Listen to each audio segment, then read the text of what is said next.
Something is following you down a rain-soaked street in the middle of the night. It does not get tired. It does not lose interest. It does not hesitate.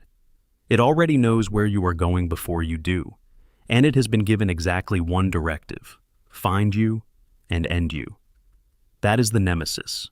Not a monster in the traditional sense, not some accident of nature that stumbled into the wrong place, but a weapon, a deliberately engineered, surgically constructed instrument of corporate revenge, pointing itself at a single woman running through a city already on fire.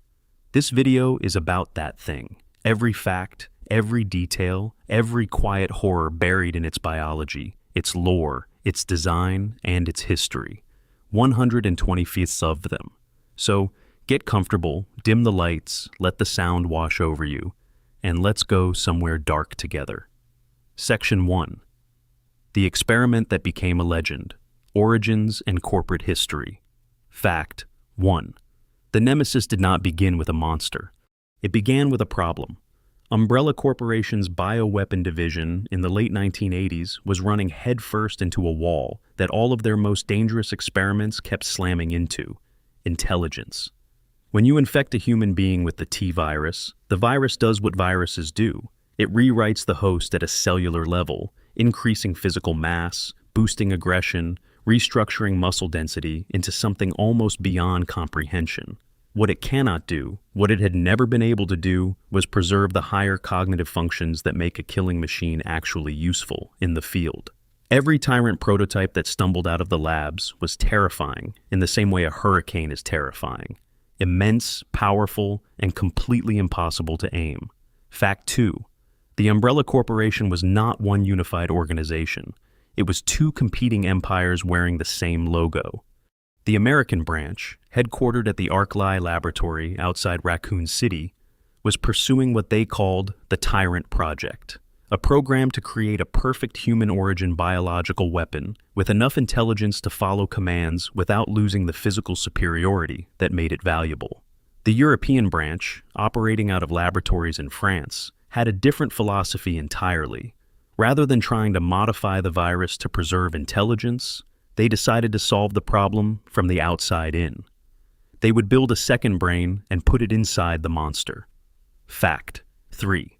The facility responsible for the Nemesis was Umbrella Europe's 6th laboratory, referred to in internal documents simply as the number 6 lab. This was not some underground cave operation. It was a legitimate research facility employing trained scientists, receiving umbrella funding through official channels, and producing results that would be reviewed by the corporation's highest levels. The horror was institutional. It operated in the open, filed its reports on schedule, and politely requested chemical shipments by fax when it needed them. Fact 4. Development on what would eventually become the NE-alpha parasite, the biological heart of the Nemesis, began around 1988. That places the genesis of the creature roughly a decade before Raccoon City burned. 10 years of research, 10 years of failed experiments, 10 years of test subjects who did not survive the procedure, all quietly building toward a single deployment in a dying city. Fact 5. The NE-alpha parasite was not found in nature. It was entirely manufactured. The scientists at the number 6 lab engineered it from the ground up, likely exploiting the T-virus's unique ability to facilitate genetic splicing at a cellular level. What they built was, in the most clinical possible terms, an artificial brain.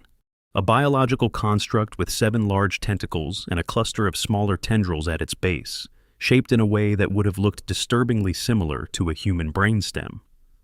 When viewed in isolation, before implantation, the parasite resembled nothing so much as an enlarged cerebellum that had decided to grow legs. Fact 6. The parasite's design solved the intelligence problem in the most direct way imaginable. If the T-virus destroyed the host's original brain, you simply replaced it. The NE-alpha, once successfully implanted into a compatible host, would spread its tendrils into the host's nervous system, establishing connections throughout the body, and then begin functioning as a supplemental cerebral cortex.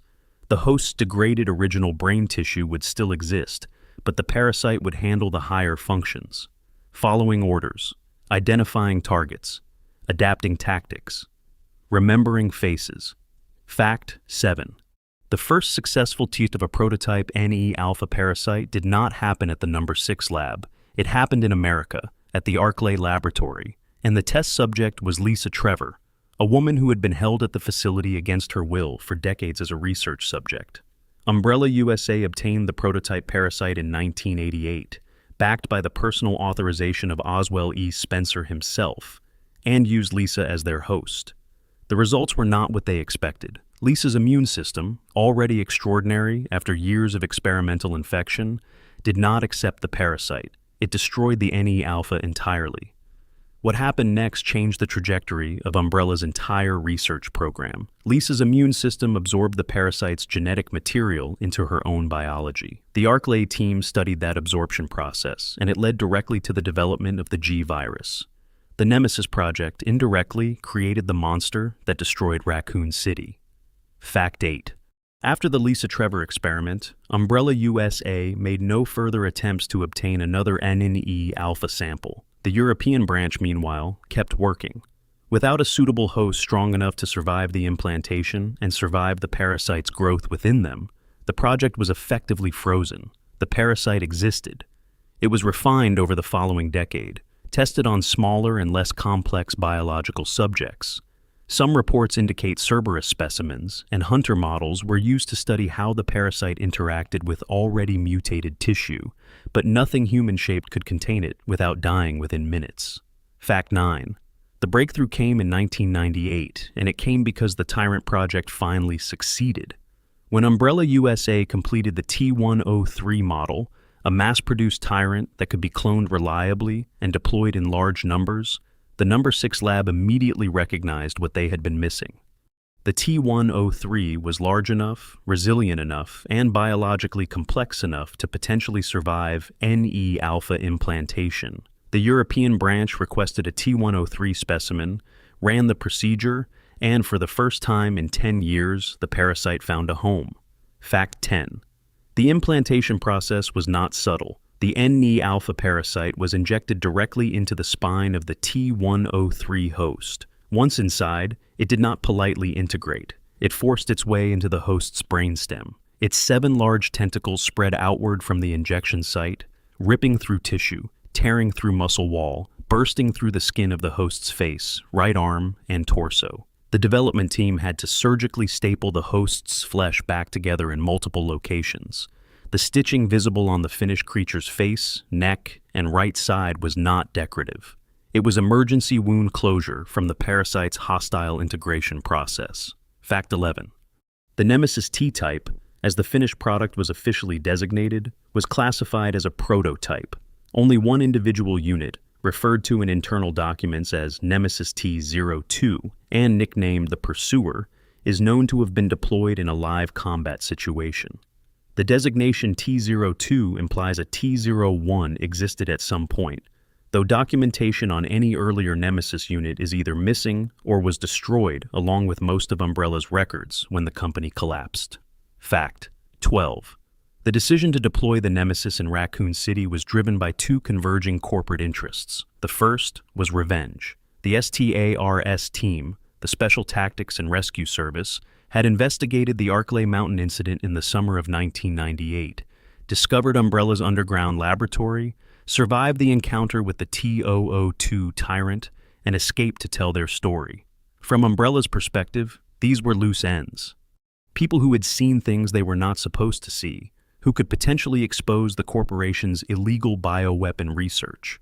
The Nemesis was given photographs of the surviving STARS members and told to eliminate them. Fact 13. The second reason for deployment was purely commercial. The T-virus outbreak in Raccoon City was, from Umbrella's cold and corporate perspective, an opportunity. The chaos of a citywide biological event was the ideal testing environment for their products. The Umbrella Biohazard Countermeasure Service, the UBCS, had been deployed ostensibly to rescue survivors, but in reality, they were there to observe, document, and collect combat data on every BOW Umbrella had shipped into the city. The Nemesis was being field tested. Its performance against real human targets in a real urban environment would determine whether commercial production was viable. Raccoon City was a product demonstration, and the people inside it were unknowing participants in a sales pitch. Fact 14. When Umbrella deployed the Nemesis into Raccoon City, they did not simply drop it on the street and watch. They provided it with heavy weapons, specifically including a rocket launcher. Think carefully about that for a moment.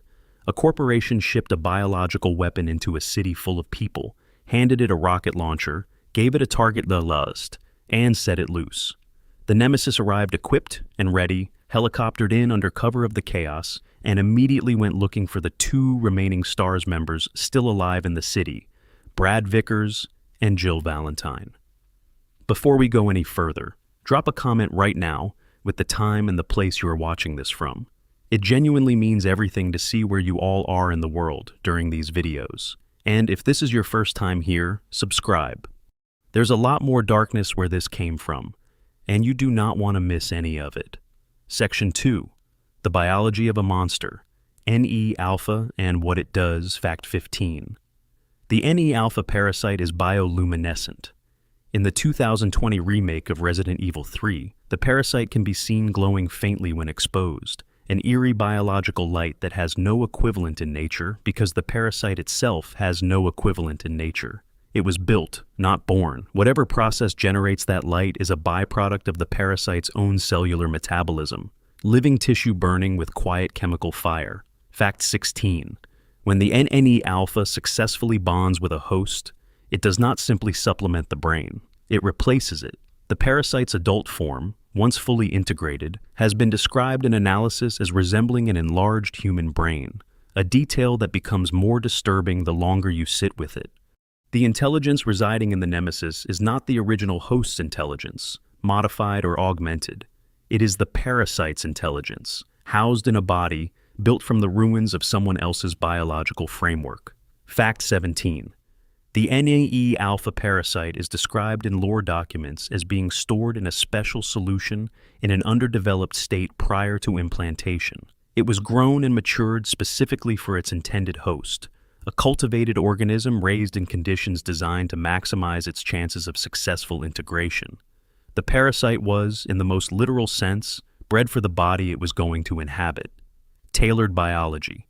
Custom-made horror. Fact 18. One of the most consistently disturbing aspects of the NE-alpha's biological design is what it does to its host's regenerative capacity. The parasite substantially increases the host's ability to heal from damage, not just superficial wounds, structural damage, limb injury, organ trauma. The Nemesis can absorb quantities of ammunition that would destroy an ordinary human body several times over, absorb them, and continue functioning. The parasite is not simply repairing the tissue, it is actively maintaining the host as an environment, keeping its vehicle functional because its own survival depends on the host remaining alive. Fact 19. The parasite's intelligence, while impressive by the standards of Umbrella's other creations, is not unlimited. The NE-alpha was designed to provide human-level intelligence and the capacity to follow precise orders without requiring constant direction from an outside controller. It was built for autonomous function within defined mission parameters. This means the Nemesis can be given a set of objectives, released, and trusted to pursue those objectives using its own judgment about tactics and approach. What it cannot do is expand those objectives on its own initiative, question them, or decide they are worth abandoning. Fact 20. The parasite's design may have drawn inspiration from a naturally occurring organism. Internal documents from the 2020 remake suggest the NE-alpha's development was connected to Umbrella's research into Las Plagas, the ancient parasitic organism found in a remote region of Spain, the same organism later encountered by Leon Kennedy in Resident Evil 4.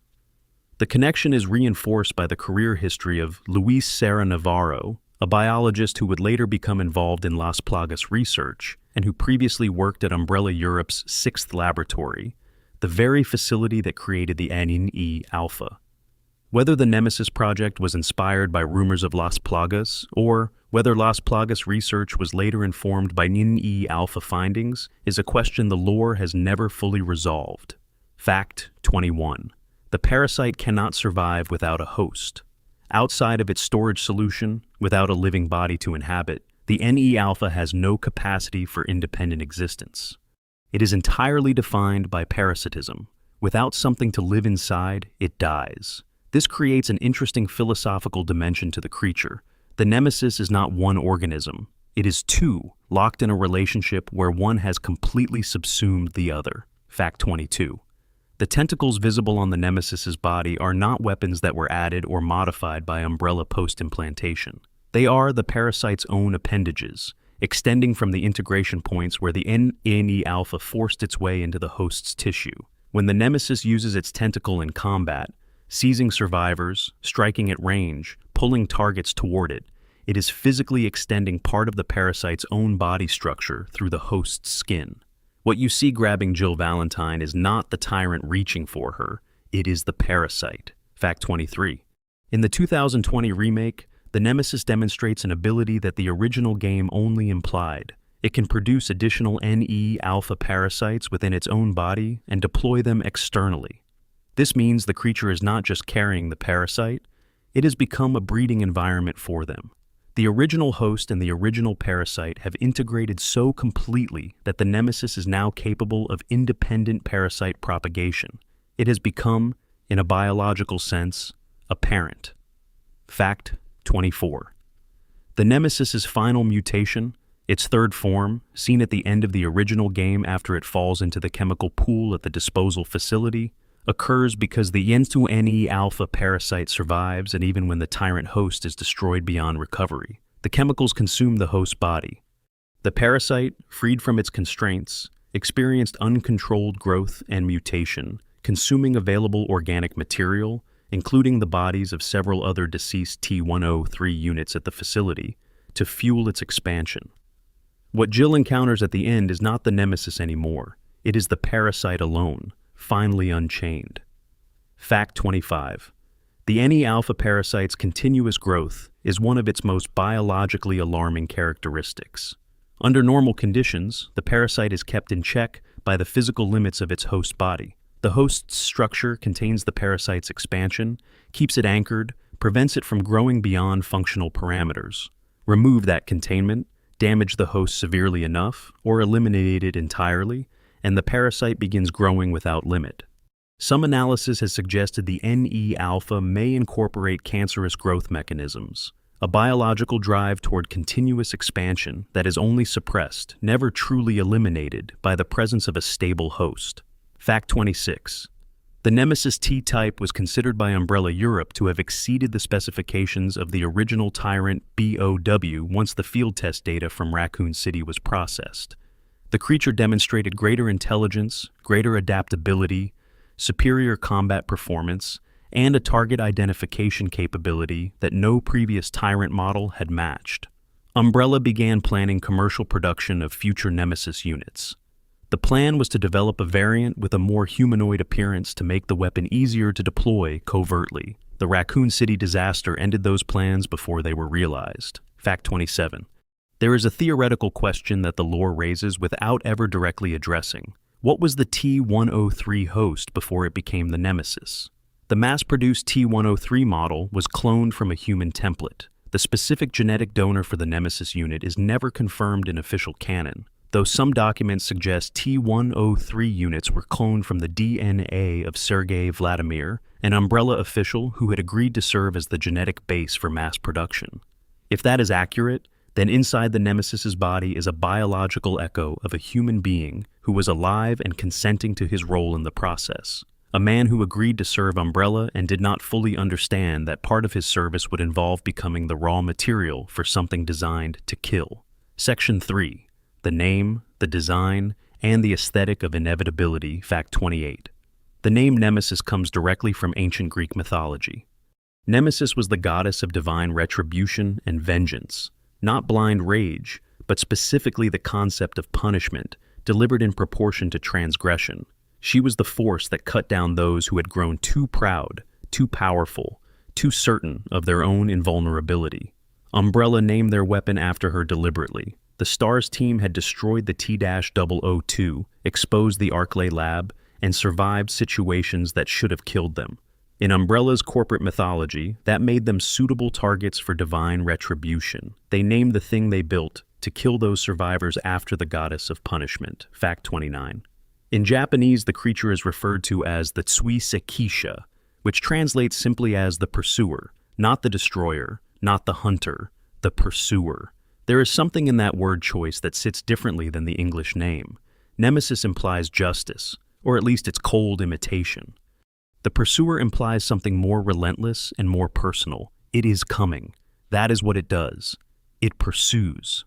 Fact 30. The visual design of the Nemesis was created by Capcom artist Yoshinori Matsushita. Director Kazuhiro Aoyama gave him a specific brief. Create something that looked like a rough, dangerous individual carrying weapons, with a physically intimidating build. The design needed to communicate threat immediately, from first glance, before the player had any context for what they were looking at. Matsushita delivered a figure that managed to look simultaneously human enough to be recognizable and wrong enough to be deeply unsettling, a proportion that horror design rarely achieves, but when it does, embeds itself permanently in the viewer's memory. Fact 31. The visible stitching on the Nemesis' face, neck, and torso was not an artistic choice made purely for aesthetic intimidation. It reflects the actual surgical history of the creature. When the NE alpha parasite was implanted and began forcing its way through the tyrant host's tissue, the development team had to physically close the wounds it created. Those stitches represent post-surgical wound closure. The creature is wearing its own medical history on its skin. Every stitch is a record of a moment when the parasite tore through the body it was inhabiting, and a scientist had to sew it back together. Fact 32. The black coat the Nemesis wears in the original 1999 game serves a functional in-universe purpose beyond covering its appearance. It is a containment garment, a temporary seal designed to suppress the tyrant's most extreme mutations and prevent the parasite from causing further structural distortion before deployment. This is why losing the coat mid-game triggers the Nemesis's first mutation. The restraint is gone, and the body begins expressing what was being held back. The coat is not clothing, it is a leash. Fact 33. In the 2020 remake, the coat's appearance changed significantly. The clean black trench coat of the original was replaced by something more deteriorated, a garment made of wrappings, straps, and caution tape, with the word caution visible on some of the material binding it together. The redesigned coat emphasizes the Nemesis as a prototype under pressure, a contained experiment leaking at the edges, something that has been restrained but is visibly, audibly straining against that restraint. The caution labeling on a living weapon is one of the more quietly effective horror design choices in the remake. Fact 34. The Nemesis's height has been described at various points in official materials as approximately 7 feet and 2 inches. This places it comfortably above the upper range of human height, but not so far beyond human proportion that it reads as genuinely alien. It is large enough to make every environment it moves through feel wrong, every corridor feel too narrow, every room feel too small. The scale is calibrated for discomfort. You look at it, and your brain, on some primal level, tells you that thing should not fit through that door, and then it does. Fact 35. Unlike most Tyrant variants, which wore dark suits as a visual cue to their origin as modified humans, the Nemesis's outfit combined the suit aesthetic with the visible musculature and surgical modification of something that had been reworked extensively after the fact. The combination gives it a quality of wrongness that pure monster designs often lack. It looks like it was once something that wore clothes, and the clothes are still there, but what fills them has changed completely. Fact 36. The original design brief that Aoyama gave to the art team for the Nemesis's face specified that the creature should look like it has already seen everything, that it has already decided the outcome, and that the process of reaching that outcome is simply a matter of time. Whether Matsushita achieved that intentionally, or whether it emerged from the design process, the Nemesis face accomplishes exactly that. Its one visible eye does not burn with rage. It does not show pleasure. It shows nothing. Total indifference to everything except the objective. Fact 37. The Nemesis has only one visible eye. The right eye was destroyed during the NE alpha parasite's initial forced integration. The tentacles tore through the right side of the host's face during implantation, and the eye was lost in that process. The creature hunts with one eye, navigates with one eye, identifies faces from photographs with one eye. The asymmetry of its face stitched, partially collapsed on one side, intact on the other, creates an impression of a face caught mid-transformation, frozen at the worst possible moment. Fact 38. The design of the Nemesis in the 2020 remake was intended by director Kiyohiko Sakata to outdo the visual impact of Mr. X from the 2019 Resident Evil 2 remake. Mr. X had become a cultural phenomenon within weeks of that game's release, inspiring a wave of fan art, memes, and creative modifications. Sakata openly stated the goal was to make the Nemesis feel even more ferocious, even more relentless, even more physically overwhelming than its predecessor. Whether the remake succeeded in that goal depends entirely on which generation of horror fan you ask, but the intention was clear. Fact 39. In the remake, Nemesis gained the ability to run on walls and climb the exteriors of buildings, moving on all fours in a mode that has been described as something between a sprint and a controlled fall. A motion that makes it seem like gravity has a different relationship with the creature than it does with everything else in the city. The wall running ability was added specifically to remove any sense of elevation as a safe space. In the original game, you could occasionally gain breathing room by going up. The remake was designed to take that away. Fact 40. The visual design of Nemesis was so effective and so immediately iconic that within months of the original game's release in 1999, it had become one of the most recognizable monsters in video game history, not within the Resident Evil series specifically, within the entire medium. It appeared on the covers of gaming magazines internationally. It was reproduced as merchandise almost immediately. Within its first year of existence, it had established itself as a cultural object separate from the game that introduced it. The creature had become an idea, an interlude on the space between encounters. Before we move to the hunt itself, it is worth pausing on something that the list format of these facts can obscure: the time the Nemesis spends not encountering Jill. Because the Nemesis's power as a horror presence is not only in the moments of confrontation, it is in the intervals. In the original game, the dynamic encounter system ensured that there were stretches of play where you moved through Raccoon City without the creature appearing, not because it was inactive, but because you happened not to enter the spaces where it was currently operating. Those intervals were not peaceful. They were the sensation of not knowing. You could be in the quietest room in the game, with nothing visible on screen and nothing audible through the speakers, and the awareness that the Nemesis existed in the same city as you, was somewhere in the same collection of streets and buildings and connected areas, produced a specific quality of attention that the room's quiet could not resolve. The design used absence as a tool. Silence was not safety. It was just the interval before the next confirmation that the silence had been borrowed rather than earned.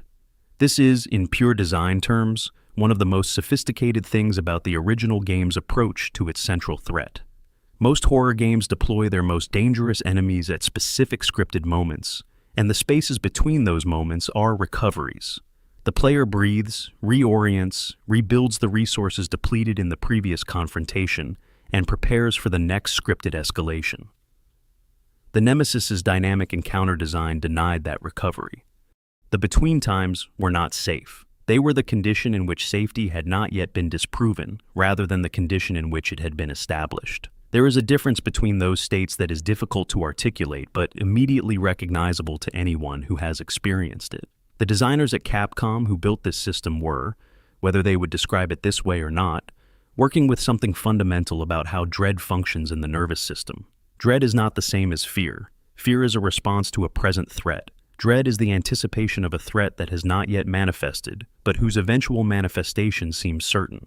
Dread exists in the interval. The Nemesis, in its original implementation, was a machine for producing dread rather than fear specifically, and dread is the longer-lasting, and in many ways the more penetrating of the two states. Fear discharges, dread accumulates. A game that produces dread rather than fear stays with you longer, sits in a different layer of memory, and resurfaces in a different way when you encounter its triggers later. Section 4. The Hunt. Raccoon City and the Final Hours of STARS.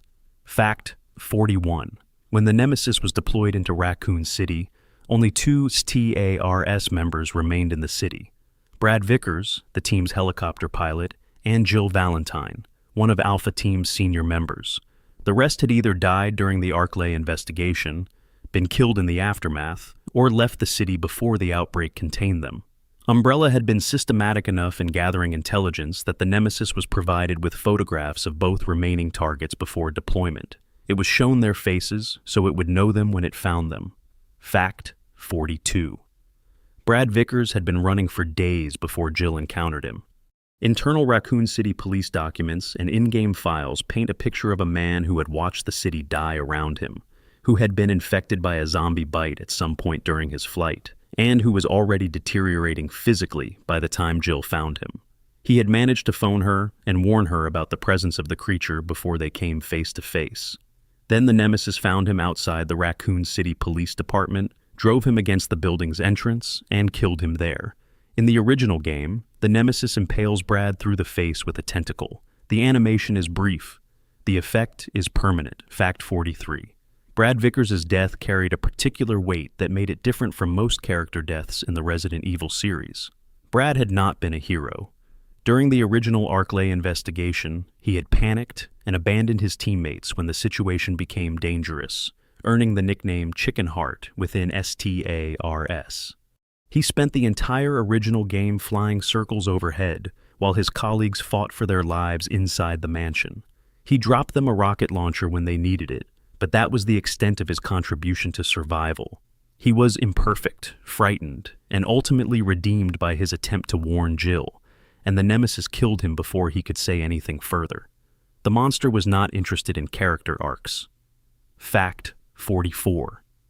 After killing Brad, the Nemesis turned immediately to Jill.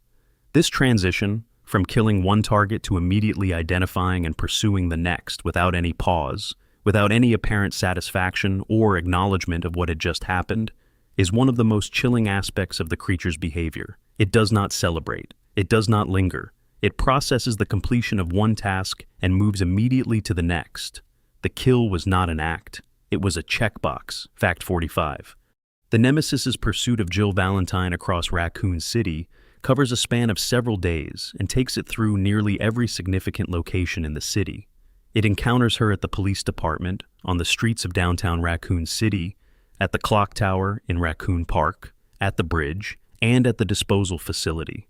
At each location it arrives fully functional, equipped, and immediately capable of engaging in combat.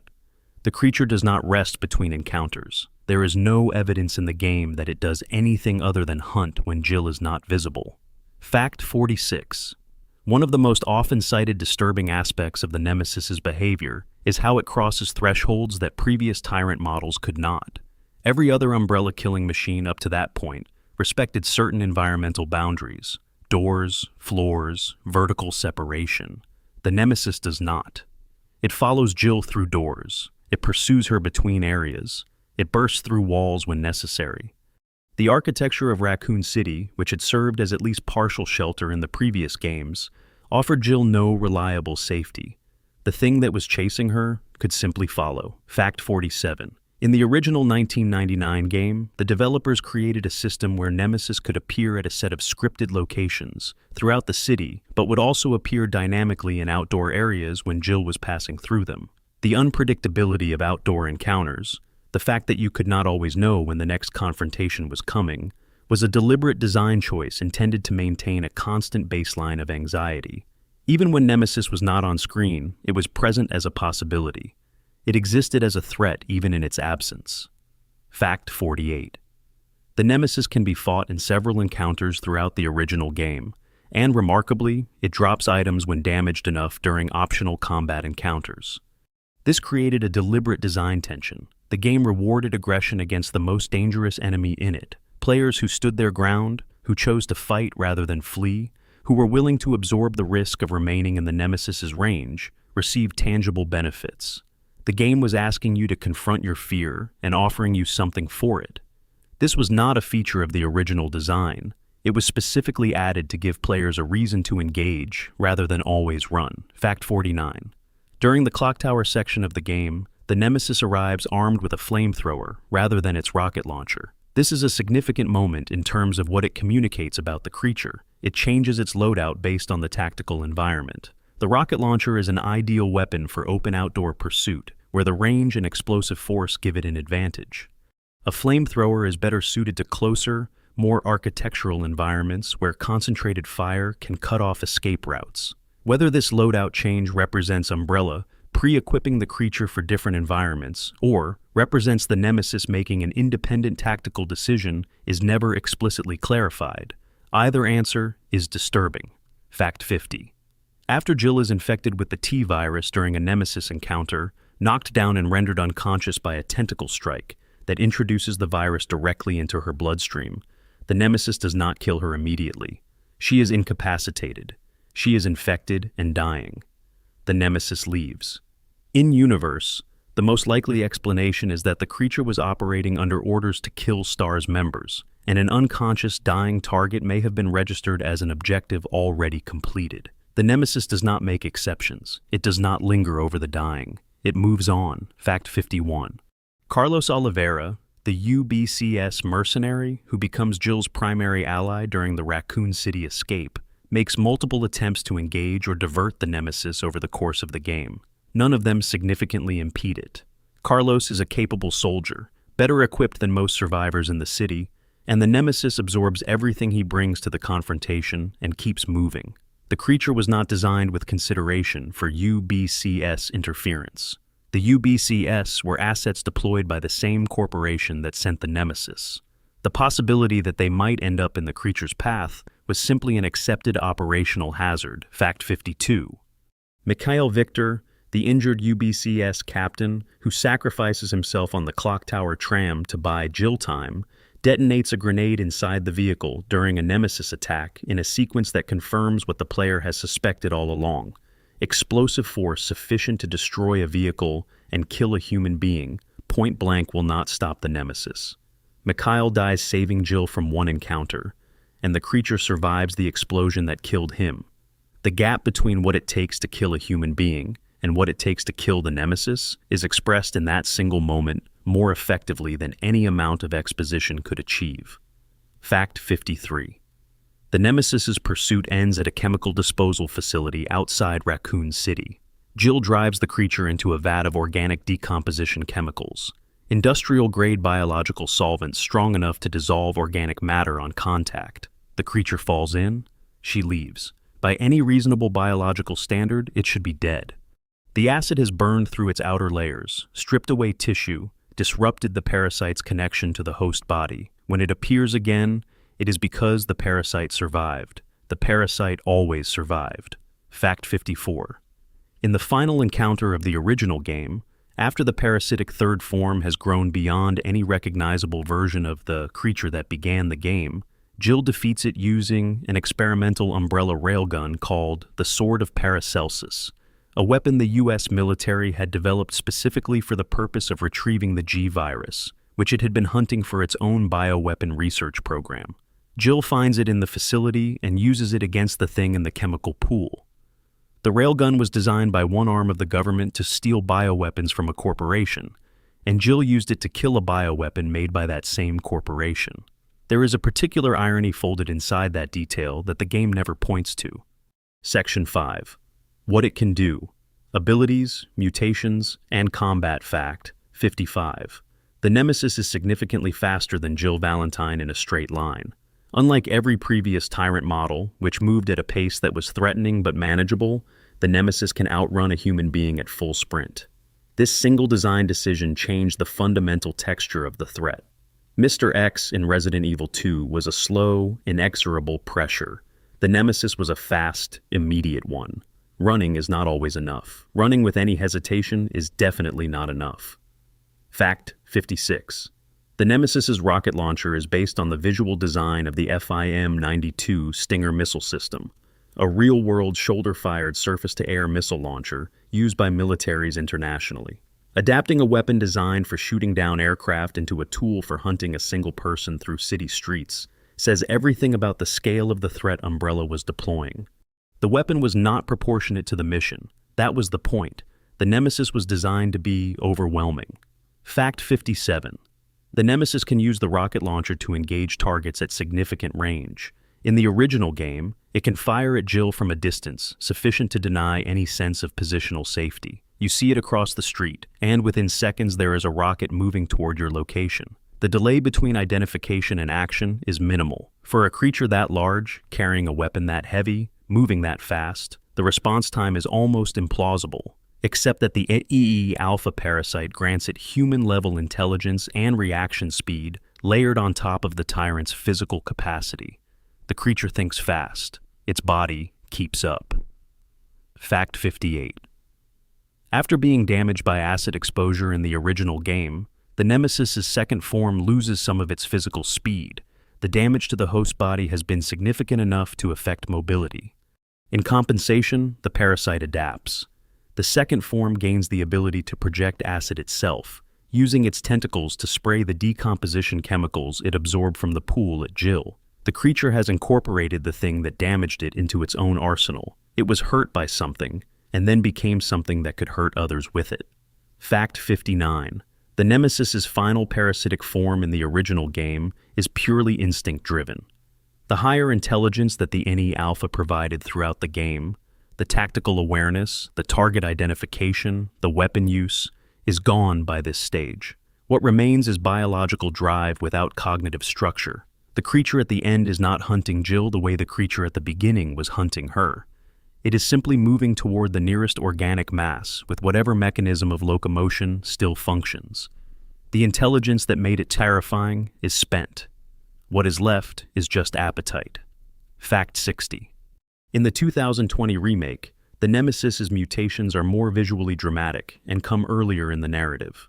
The first mutation, triggered when Jill damages it sufficiently in the early portion of the game, transforms it into a quadrupedal form that moves across walls and ceilings. The four-legged mutation is faster in some respects than the biped form, and its movement pattern is fundamentally different, an asymmetric, fluid motion that does not resemble anything in natural biology. It looks like something that is forgotten. It used to walk upright and does not miss it. Fact 61. The Nemesis in the remake incorporates the NE alpha parasite's ability to be deployed externally.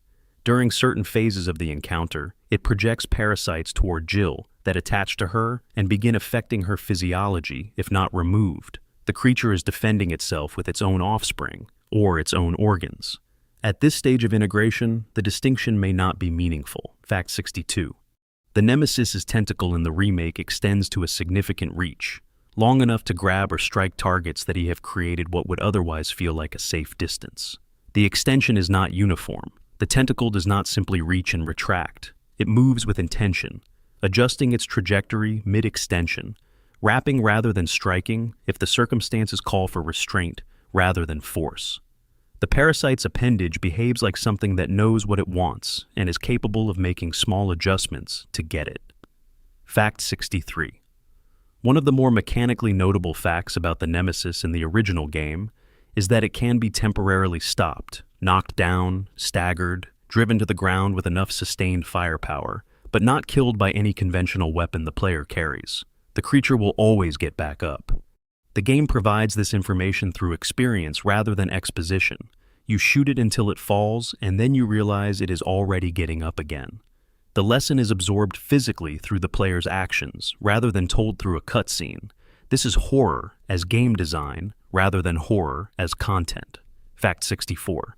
The Nemesis demonstrated enough operational performance during its Raccoon City deployment that Umbrella's post-incident analysis flagged it as having exceeded all projected specifications.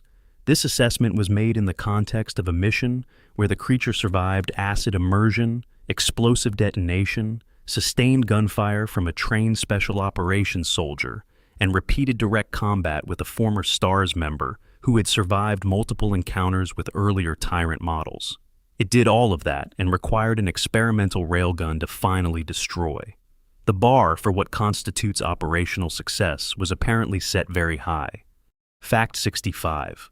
The Nemesis's grip strength has never been directly quantified in official materials, but contextual evidence suggests it is comparable to or exceeds that of the standard T-103 Tyrant model, which was capable of destroying structural elements like pillars and walls with direct blows. The Nemesis uses this strength casually, almost incidentally, during encounters where it picks up and throws environmental objects, demolishes obstacles in its path, and grabs survivors with one hand. The violence is not performative. It is simply the most efficient available solution to the problem of something being in its way. Fact 66. In the remake's late-game encounters, the Nemesis pursues Jill through areas saturated with environmental hazards, pools of biological fluid, active machinery, crumbling infrastructure, and the creature's movement through these hazards is completely unbothered. Hot fluid that would incapacitate a human being. Chemical agents that corrode organic material. The Nemesis moves through them without changing pace. Its damage resistance is not a gameplay abstraction. Within the story's internal logic, the parasite is simply maintaining the host against whatever the environment introduces. Pain is not a factor. Pain requires a brain that knows what to do with the signal. Fact 67. The question of whether the Nemesis experiences anything during its pursuit, not just awareness, but sensation, anything resembling a felt experience of what it is doing, is never addressed directly in any official material. The NEE Alpha provides intelligence. Intelligence does not require sensation. A chess engine is intelligent. It experiences nothing. The creature may simply be a biological processor executing a program, no more aware of Jill's fear than a missile is aware of the city it was aimed at. Section 6. The Pursuit, Mechanics, Psychology, and the Architecture of Dread. Fact 68. Producer Shinji Mikami has spoken directly about the psychological intent behind the Nemesis design in interviews from 1999 and 2000. He described wanting to create a persistent feeling of paranoia rather than conventional shock-based fear. The horror of the Nemesis was not designed to come from what it does when it reaches you. It was designed to come from the knowledge that it is coming, that it will find you, and that you cannot simply wait it out. He described his intention as making the player feel genuinely stalked. Fact 69. To achieve that feeling, the development team made a specific design choice that separated the Nemesis from every previous enemy in the series.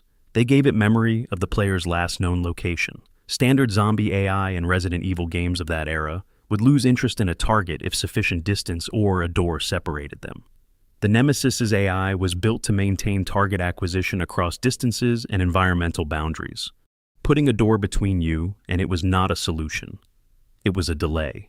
Fact 70.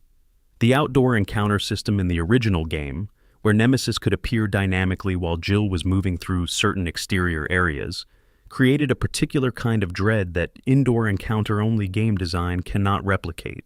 You were never fully safe in open space. The thing could arrive at any time. Every time you entered a new outdoor area, there was a moment of scanning the visual field before moving, looking for the silhouette, listening for the footfall, checking the corners. The game had trained you to do this. Every session in that city eventually produced that reflexive scan. Fact 71. The original game gave players a choice in several Nemesis encounters: fight or flee. This was an unusual design decision for survival horror of that period. Most encounter design philosophy treated escape as the only viable option against major threats. Giving the player a real choice, here is something that could kill you, and you can either run or stand and fight, communicated something important about the nature of the threat. It was dangerous, but it was possible to face it. The game did not tell you fighting was wise, but it told you it was an option. That distinction mattered enormously to the experience. Fact 72. The sound design around the Nemesis in the original game was carefully calibrated to create discomfort independent of visual presence. The creature's footsteps were heavy enough to produce a distinct audio signature that could be heard before it appeared on screen. The vocalization it made, the single word it repeated with varying inflection across the entire game, was designed to be heard from outside the current room, bleeding through walls and doors, arriving before the creature itself. You heard it before you saw it. You had just enough time to react, but not enough to feel calm about reacting. Fact 73. The Nemesis's famous vocalization, saying the name of the unit that destroyed the T-002 with unmistakable recognition, is one of the most effective pieces of monster characterization in gaming history because of what it is not. It is not a roar. It is not a shriek. It is not an animalistic sound that triggers a biological fear response. It is a word. A specific word. A word that means something and that refers directly to the person being chased. The creature knows who Jill is. It knows what unit she belonged to. It is telling her that it knows, in the only language it has available. That is more disturbing than any sound purely biological could be. Fact 74. In the 2020 remake, the Nemesis's vocalization was retained and expanded. The creature repeats the unit designation with different emotional weight at different points in the game. Early in the game, it sounds like information, a confirmation of target acquisition. Later, after repeated failed attempts to neutralize Jill, there is something in the repetition that takes on a different quality. Whether the designers intended to suggest the parasite developing something like frustration is never stated, but the effect is present. The single word starts to sound like something that cannot let go of an idea. Fact 75. The Resistance multiplayer game bundled with the 2020 remake introduced the Nemesis as a playable entity for the first time in a Resident Evil game. In that context, it was controlled by the mastermind player, the person operating as the game's antagonist, and could be summoned into the map to hunt the survivor players directly. The experience of controlling the Nemesis, moving it through corridors, selecting targets, executing attacks, was described by many players as fundamentally different from any other experience in the game. Most monsters you play are powerful. This one felt like a decision. Fact 76. The experience of being chased by the Nemesis in the original game has been studied as a case example in discussions of game design and psychological horror. The specific combination of factors, speed that makes running insufficient, intelligence that makes hiding temporary, presence in environments where the player cannot fully predict its arrival, and a visual design that makes each encounter feel significant, creates a stress response in players that differs from conventional jump scare architecture. It is not the moment of surprise, it is the sustained anticipation before the moment. Fact 77. Multiple speedrunning communities have developed extensive documentation of the Nemesis's behavioral patterns in the original game, the specific areas where it will and will not appear, the exact damage thresholds that trigger drops from combat encounters, the precise movement patterns of its attacks.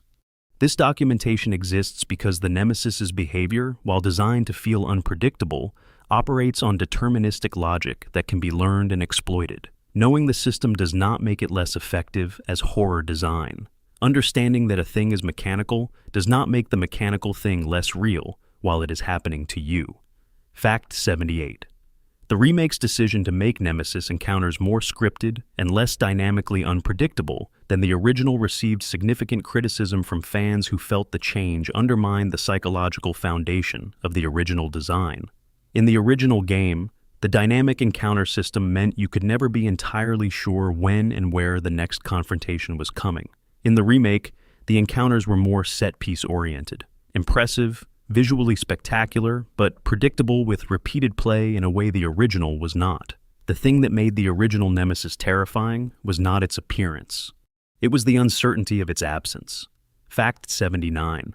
There is a persistent discussion among people who experienced the original 1999 game during its initial release about the specific quality of the anxiety it produced. Not fear in the conventional sense, not the spike of adrenaline from a jump scare, or the revulsion of encountering grotesque imagery.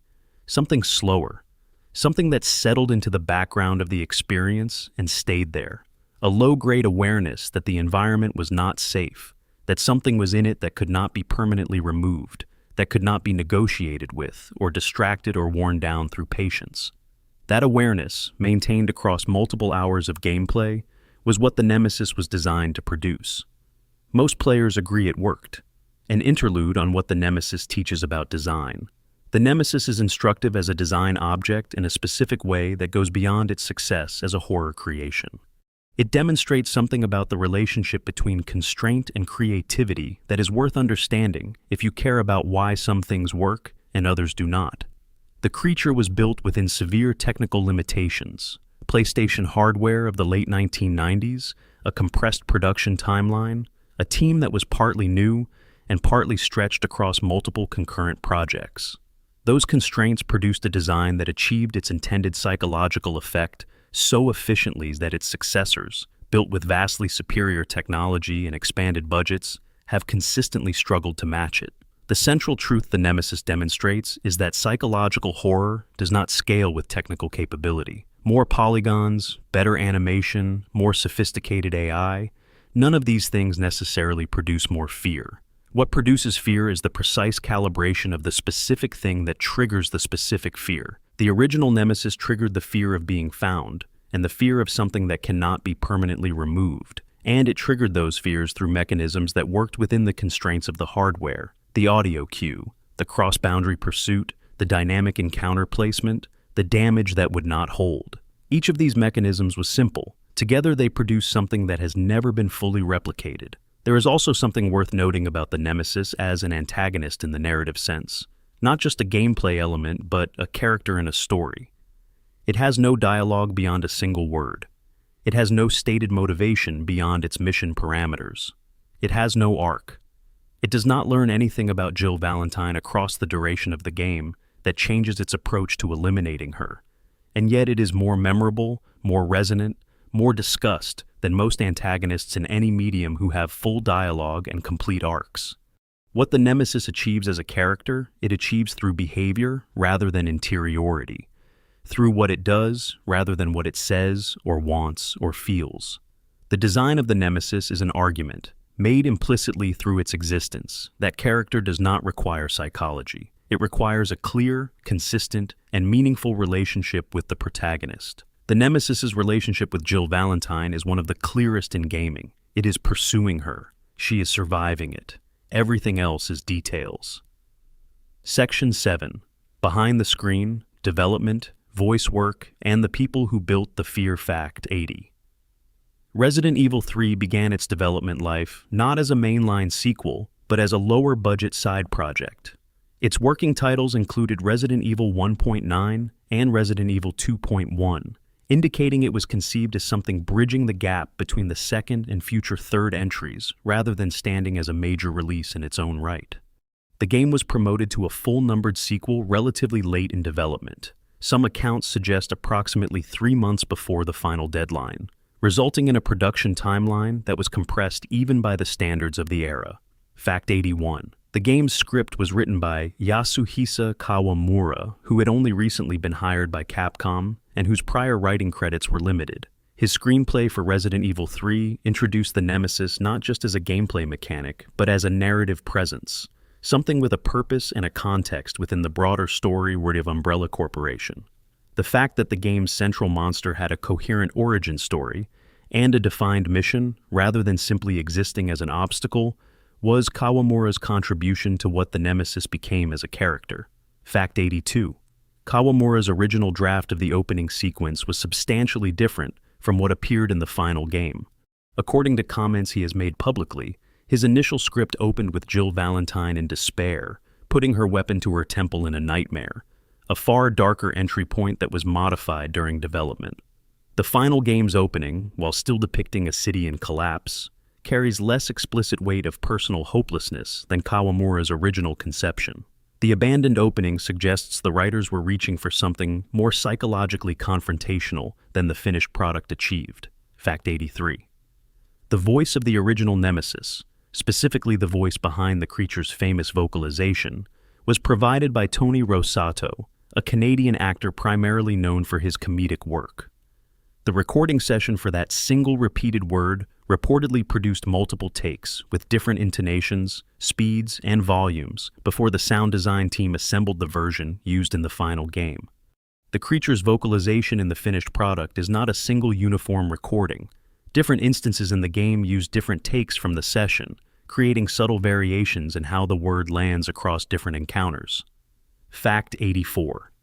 For the 2020 remake, the Nemesis's voice work was handled by David Kochman, while the creature's physical performance and motion capture were provided by Neil Newbin, the same actor who would later go on to voice and perform Astarion in Baldur's Gate 3, where he earned widespread acclaim for a very different kind of performance.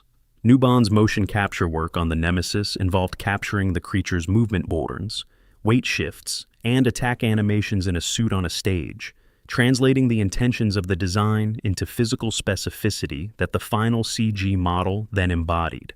The thing that moves through Raccoon City in the remake moves the way it does because a human being worked out how it would move. Fact 85. Kiyohiko Sakata, director of the 2020 remake, worked on the original 1999 game as its chief programmer. He was one of the specific people who built the original Nemesis's behavioral systems, the AI patterns, the encounter triggers, the movement logic that made the creature feel like it was actually hunting rather than simply following a script. When he directed the remake decades later, he was building on systems he had originally written himself, attempting to recreate the effect of his own earlier work for a generation that had not experienced it. Fact 86. The development team for the original game was working on hardware, the original PlayStation, that imposed strict technical limitations on what the Nemesis could do moment to moment. The creature's ability to follow Jill across areas, maintain target acquisition, and appear at dynamic locations during outdoor sequences was achieved within those constraints through careful design choices that maximized perceived complexity with minimal computational overhead. The Nemesis felt more intelligent than it technically was because the design was directing the player's attention toward behaviors that read as intelligent while operating on simpler underlying logic. Fact 87. The 2020 remake was developed in Capcom's RE engine, the same engine used for Resident Evil 7 and the 2019 Resident Evil 2 remake. The ARE engine's capabilities allowed the remake's Nemesis to be implemented with substantially more behavioral complexity than the original, more varied animations, more responsive AI, more dynamic response to player actions. The creature's ability to climb walls, deploy parasites, and shift between combat forms mid-encounter was only possible because the underlying technology had caught up to what the original designers had imagined but could not fully implement. Fact 88. Producer Peter Fabiano described the sound design philosophy for the remake's Nemesis as wanting to make the creature's audio presence felt before it was visually present, building on the original game's approach but with greater technical sophistication. The remake used spatial audio to position the Nemesis's sounds in three-dimensional space, meaning players with appropriate audio setups could hear the creature approaching from a specific direction before it appeared on screen.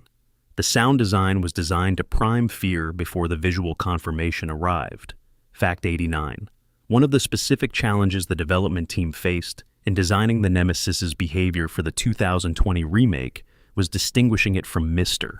X from the previous year's Resident Evil 2 remake. Mr. X had been enormously successful as a horror presence, and Nemesis shared enough fundamental DNA, large tyrant-class creature pursuing the protagonist, difficult to permanently defeat, that there was a genuine risk of the two characters feeling redundant.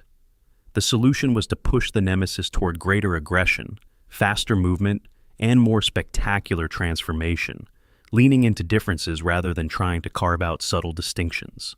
Fact 90. The optional combat encounters in the original game, where players could choose to engage the Nemesis and receive item drops, created a specific community behavior that the developers likely anticipated. Players who would deliberately seek out these encounters to maximize their item collection, treating the creature's appearances as opportunities rather than threats. This play pattern, active engagement with the game's central danger rather than avoidance, produced some of the most memorable player stories from the original game. The Nemesis designed to terrify players also, through the reward structure, taught a certain subset of them not to be afraid of it. Fact 91. The original game sold more than 3 million copies worldwide, a commercial performance that validated Capcom's decision to promote the project from side story to mainline sequel during development. The Nemesis was cited in reviews across the board as the game's standout element, the thing that elevated it above being simply a good entry in an established series and made it something that people would still be talking about decades later. The creature arrived in 1999 and immediately changed the conversation about what a horror game could ask of its player. Section 8, Beyond the Game, Film, Comics, and Crossovers, Fact 92. The Nemesis appeared in the 2004 film Resident Evil Apocalypse, the second installment of the Paul W.S. Anderson film series. The film adaptation kept the creature's core visual design relatively intact, the black costume, the rocket launcher, the general physical presence, while adding a forearm-mounted minigun that the game version did not carry. Producer Anderson described his thinking on the addition as wanting the Nemesis to carry overwhelming firepower in both hands simultaneously, creating visual indecision about which weapon to bring to bear. The creative logic was scale and dominance above all other considerations. Fact 93. In the film's version of the character, the Nemesis is not a T-103 tyrant enhanced with a parasite. It is Matt Addison, a character introduced in the first Resident Evil film as a human survivor who was scratched by a mutated creature during the Hive incident and taken by Umbrella for experimentation. This origin fundamentally changes what the film Nemesis represents compared to the game version. The game Nemesis is a parasite inside a clone. The film Nemesis is a specific person who was taken, destroyed, and rebuilt as a weapon by the same corporation that destroyed him. Fact 94. The film's Matt Addison as Nemesis retains some fragment of his prior human identity, enough that when Alice, the film's protagonist who knew him from the first film, engages with the creature, there is a moment of something that functions like recognition. The film plays this ambiguity carefully without fully resolving it, leaving open the question of how much of Matt remains inside the thing that Umbrella made. This psychological dimension, the monster that might still contain a person, is absent from the game version and represents the film's most effective deviation from its source material. Fact 95. Matthew G. Taylor, the actor who played the Nemesis in the film, was cast specifically for his physical capability. The role required him to carry and operate a prop minigun weighing approximately 60 pounds. He was reportedly told during preparation that the weapon would weigh 100 pounds, a number designed to psychologically prepare him for a weight that would still be challenging. When he encountered the actual prop on set, it was lighter than anticipated, but the preparation had done its work. Taylor reportedly still nearly recoiled when the prop was first fired on the police station set due to its physical force. Fact 96. The Nemesis costume used in Apocalypse stood approximately 7 feet and 3 inches tall and weighed nearly 100 pounds. It was constructed by Crop Circle Inc. and PJFX Studios and represented one of the most physically demanding practical effects suits built for the film series. After production completed, the costume was preserved and restored. Physical costume work of that scale has become increasingly rare in effects-driven blockbuster production, making the practical Nemesis suit from Apocalypse a historically significant artifact of a specific approach to creature design. Fact 97. The Nemesis has appeared as a playable character in fighting game crossovers, including Ultimate Marvel vs. Capcom 3 and Marvel vs. Capcom Infinite. The creature's inclusion in those rosters placed it alongside Spider-Man, Thor, Iron Man, and other Marvel properties as a character deemed iconic enough to participate in cross-franchise competition. The Nemesis's moves in those games included rocket launcher attacks, tentacle grabs, and its third mutation form as a super move. Watching a creature designed to make players feel helpless, being used as a competitive fighting game character by those same players produces a particular kind of cognitive dissonance that the franchise's fans have largely accepted as a standard feature of living in the Resident Evil universe. Fact 98. The Nemesis joined the roster of Dead by Daylight in June 2021 as part of Chapter 20, the game's first Resident Evil-themed DLC. It was introduced alongside Jill Valentine and Leon Kennedy as survivor characters. The Nemesis in Dead by Daylight functions as a mid-range killer with tentacle attacks that infect survivors with the T-virus, gradually heightening their vulnerability over time, and is accompanied by 2 AI-controlled zombies that roam the map independently. It was the first killer in Dead by Daylight history to include AI companions as a permanent gameplay feature. Fact 99. Dead by Daylight's implementation of the Nemesis required scaling the creature down slightly from its in-game dimensions for gameplay purposes. The map environments in Dead by Daylight are designed around a certain scale, and the creature at its accurate Resident Evil proportions would have created pathfinding and movement issues.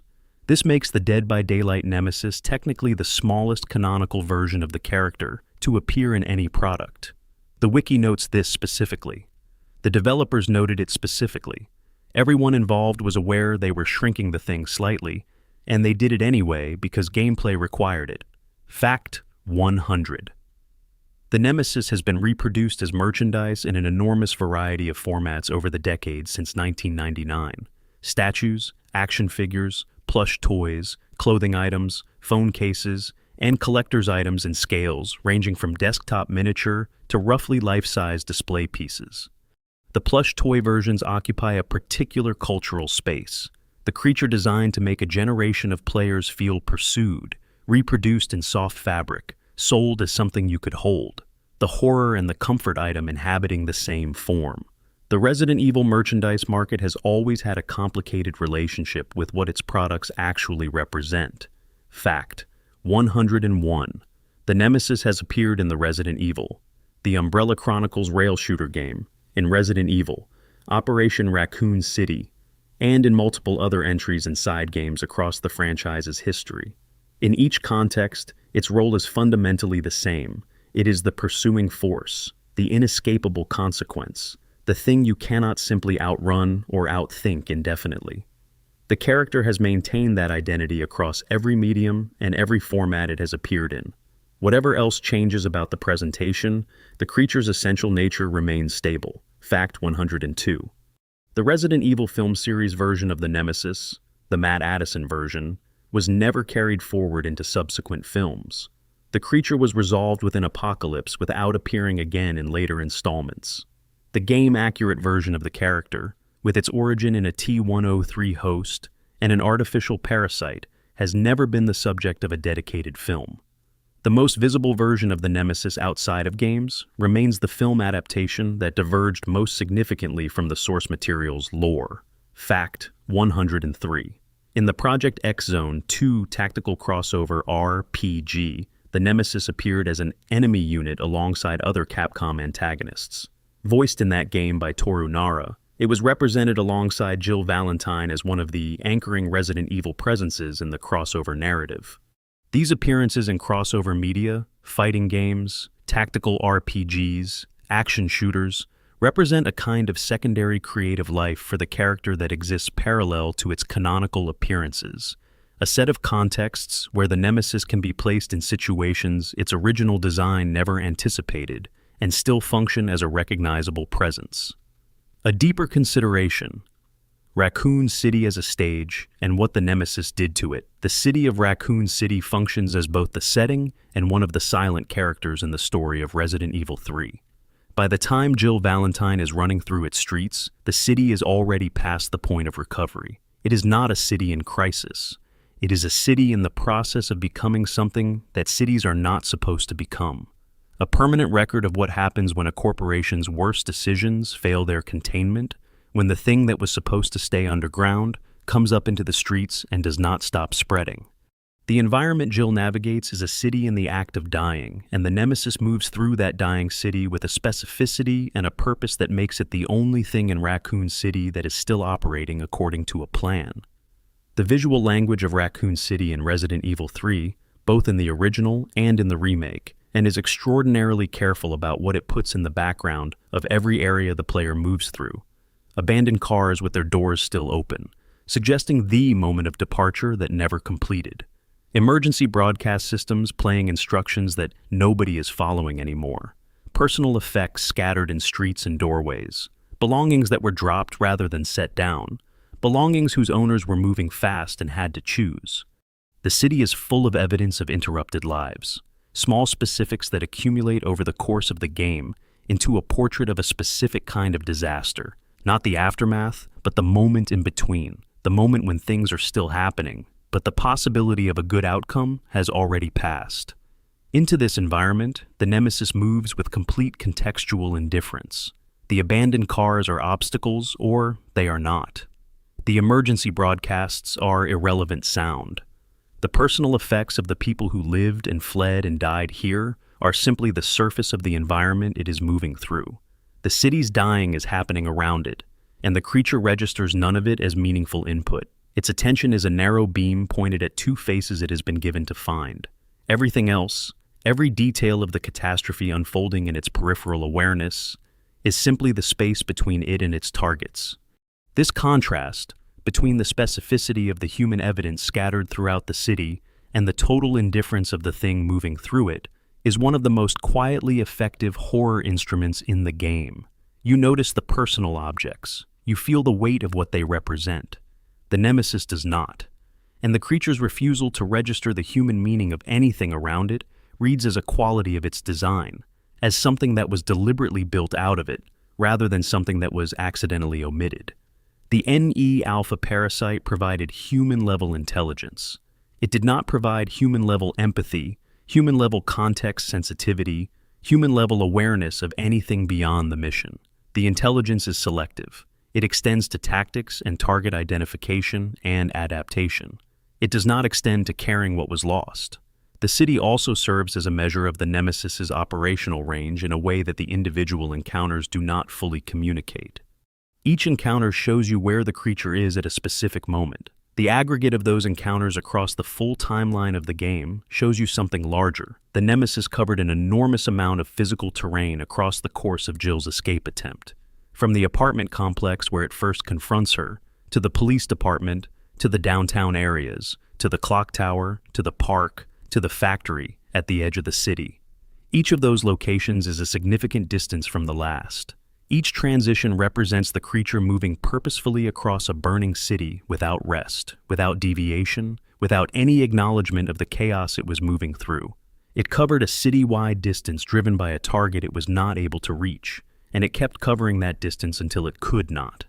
The specific geography of Raccoon City, the way the original game's outdoor encounter system mapped the creature's possible positions onto the city's spatial layout, created a sense that the city itself was not large enough to provide real safety. You could move from one end of the accessible map to the other, and the creature's potential presence followed you.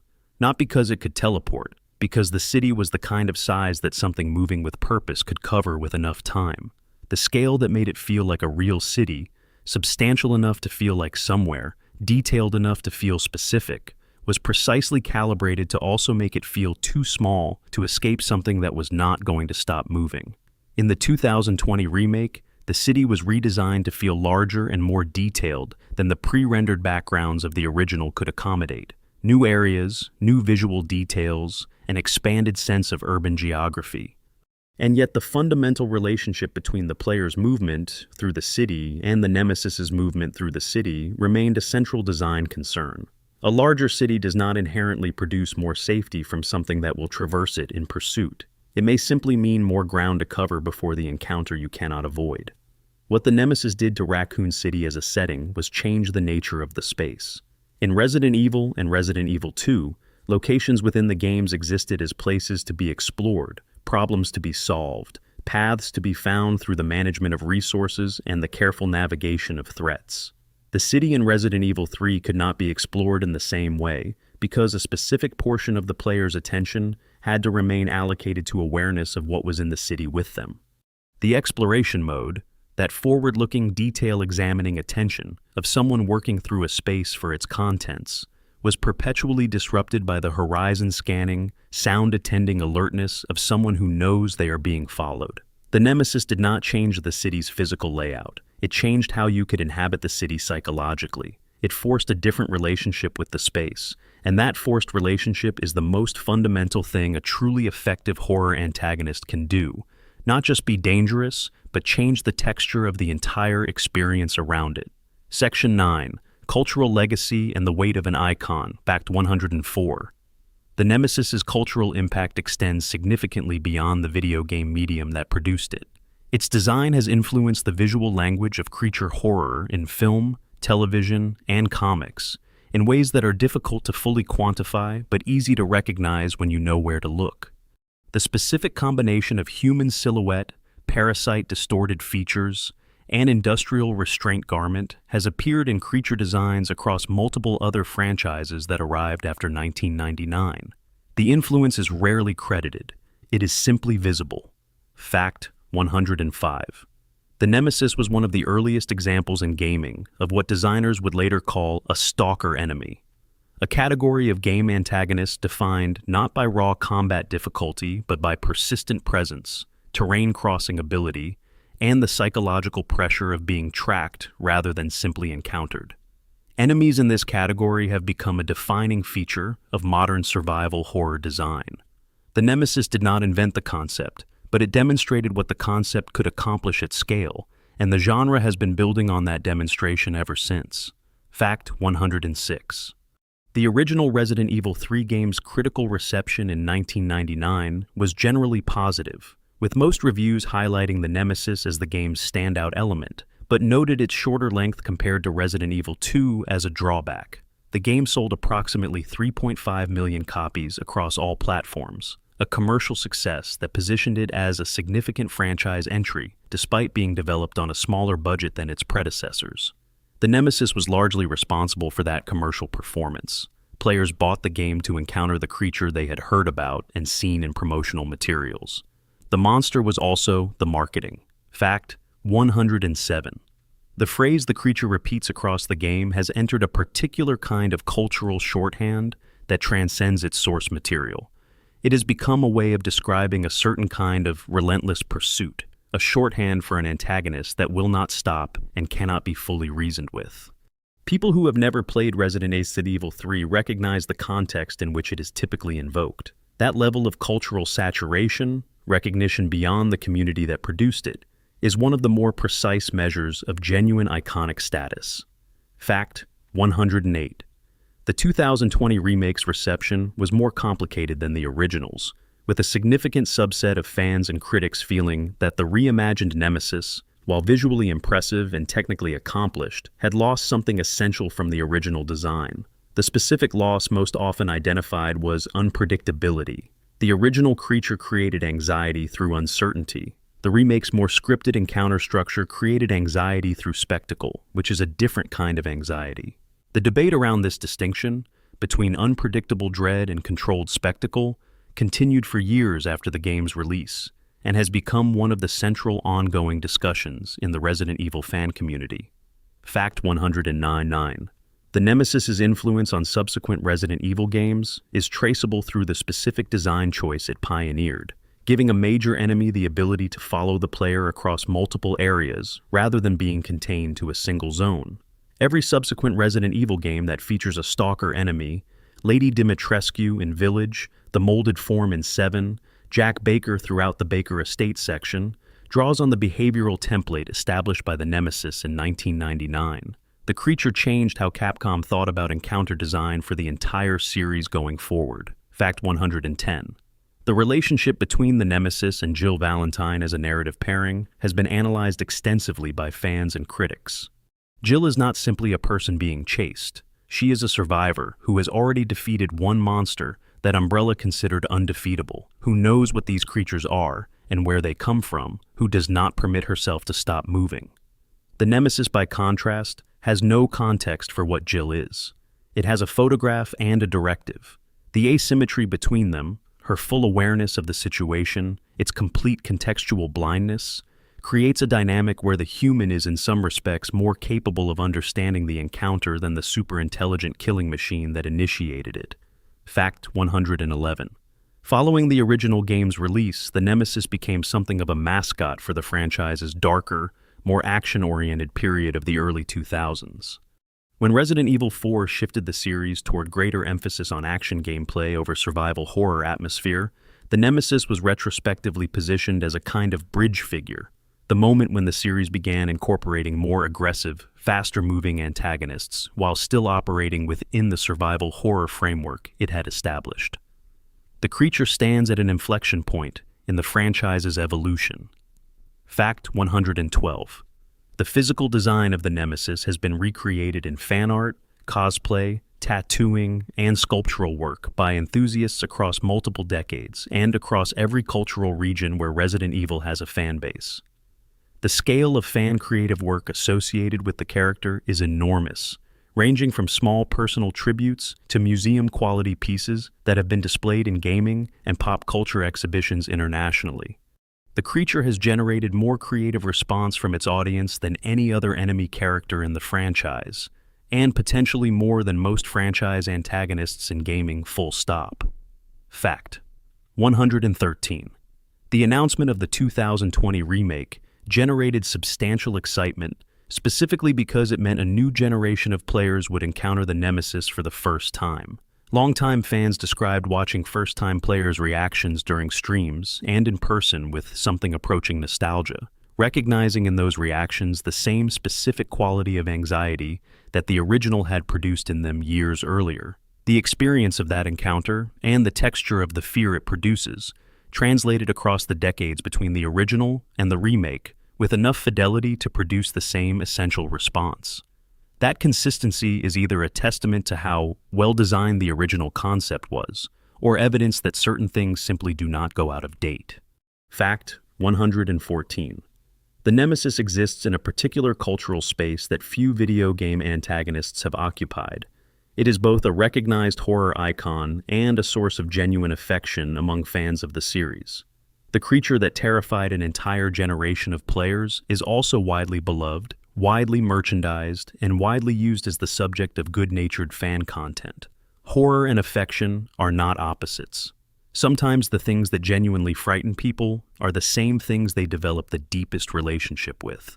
The Nemesis inspires that dual response more reliably than almost anything else in gaming. Fact 115. Multiple retrospective lists of the greatest antagonists, greatest monsters, and greatest enemies in video game history have placed the Nemesis consistently in near the top tier. The specific qualities cited most frequently are the same qualities Mikami described wanting to create in 2000: persistent presence, intelligent pursuit, and the sensation of being specifically targeted rather than simply encountered. The formula has not become less effective with age. If anything, given how much of modern horror game design has moved toward jump scares and atmospheric density rather than sustained pursuit, the original Nemesis's approach feels increasingly distinctive in retrospect. A consideration of what was left behind. Between the clinical facts and the philosophical reflections, there are things the Nemesis's story leaves behind that deserve to be held for a moment before moving to the final section.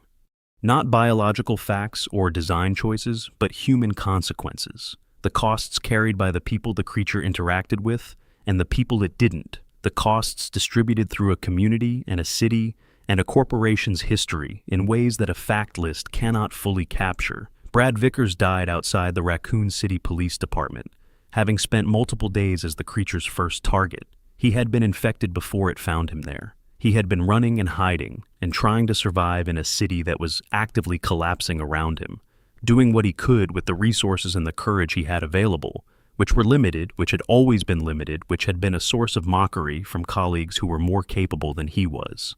He managed to make one phone call that mattered. He warned someone who was able to use the warning, and then the thing that had been looking for him found him before he could say anything more. His final contribution to the story he was part of was a warning delivered to someone who survived. That matters in its own way, even if it was everything he had left to give, and even if the thing that killed him did not know or care what it was ending. The members of the 6th Laboratory who spent a decade developing the SNE alpha parasite, the scientists and researchers whose work made the Nemesis possible, are almost entirely anonymous in the historical record. The lore documents their results. It does not document their names, their faces, their reasons for taking the positions they took, and doing the work they did. Some of them may have believed they were working on something that would be used responsibly. Some of them probably knew better. Some of them may have had doubts that they set aside because the work was interesting, or because the pay was adequate, or because leaving would have meant giving up something they had invested years in building. The typical reasons that people continue doing things they have reservations about. The Nemesis project produced one deployed unit that killed one person and pursued another across a dying city. It also produced a decade of research that shaped everything Umbrella understood about parasite-enhanced BOW development, including the research threads that would eventually connect to what happened in a rural Spanish village years later. The unnamed researchers at the 6th Laboratory contributed to all of it, and none of the official documentation records anything about what any of them thought of the thing they built. The UBCS soldiers who were deployed in Raccoon City alongside the Nemesis, some of whom encountered the creature, most of whom did not, were by and large people who did not fully understand what they had been deployed into. They were mercenaries under Umbrella contract, and their operational briefings described a bioterrorism containment and survivor rescue operation. What they encountered in Raccoon City was neither containable nor conducive to rescue. Many of them died in circumstances that had nothing to do with the Nemesis specifically, and everything to do with the broader biological crisis that the Nemesis had been sent in to take advantage of. The monitors embedded in their units, the people tasked with observing and documenting BOW performance rather than participating in any genuine rescue effort, watched UBCS soldiers die during those documentation tasks and filed their reports on schedule. The distinction between the people who were sent to die and the people who were sent to watch is one of the quieter horrors in the story of Raccoon City, and the Nemesis's deployment occurred in precisely that context, sanctioned by the same institutional structure that treated soldier deaths as collateral data. Carlos Oliveira survived. He made choices across the Raccoon City disaster that reflect a person operating with integrity in circumstances that actively discouraged integrity, and he survived them. And whatever he knew about Umbrella when he walked out of that city, he carried with him. Jill survived. What they knew, the two of them, about what Umbrella was and what Umbrella had done, that knowledge existed in people, in memories, in accounts that could be given to investigators or journalists or courts if the institutions capable of receiving them ever caught up with what the corporation had done. The Nemesis was sent, in part, to prevent exactly that. Its presence in Raccoon City was a function of corporate self-preservation as much as revenge. The targets were threats because of what they knew and what they might say. The creature was the physical instrument of institutional silence. It did not work. The silence was not maintained. The knowledge survived because the people carrying it survived. And that survival is the thread that the entire Resident Evil franchise hangs from. The persistent fact that some people escaped with the truth when everything around them was designed to prevent that from happening. Section 10.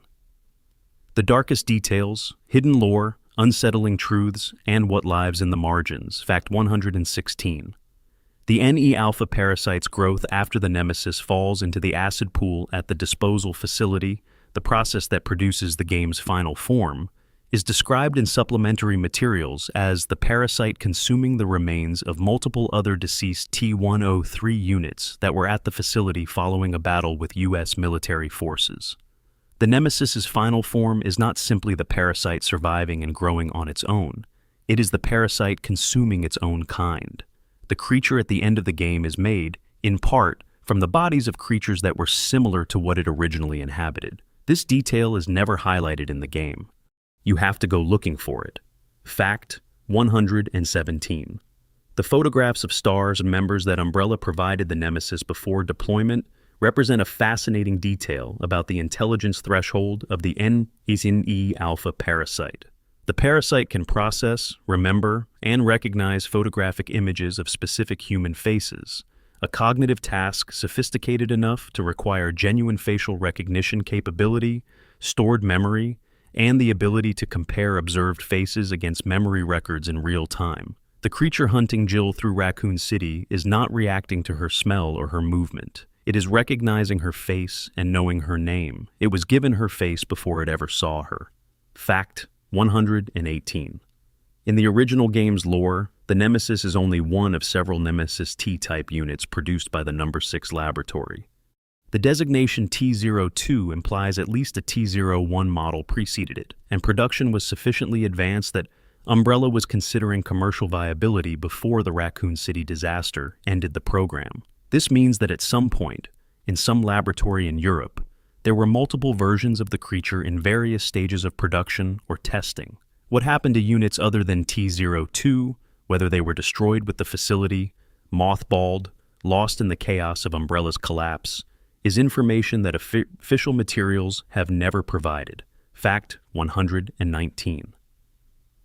The parasite's survival in acid, the event that triggers the final mutation, raises a question that the game does not address. What happened to the material in the chemical pool that the parasite absorbed during its time in the acid? The vat contained organic decomposition chemicals, industrial biological solvents designed to break down organic matter efficiently.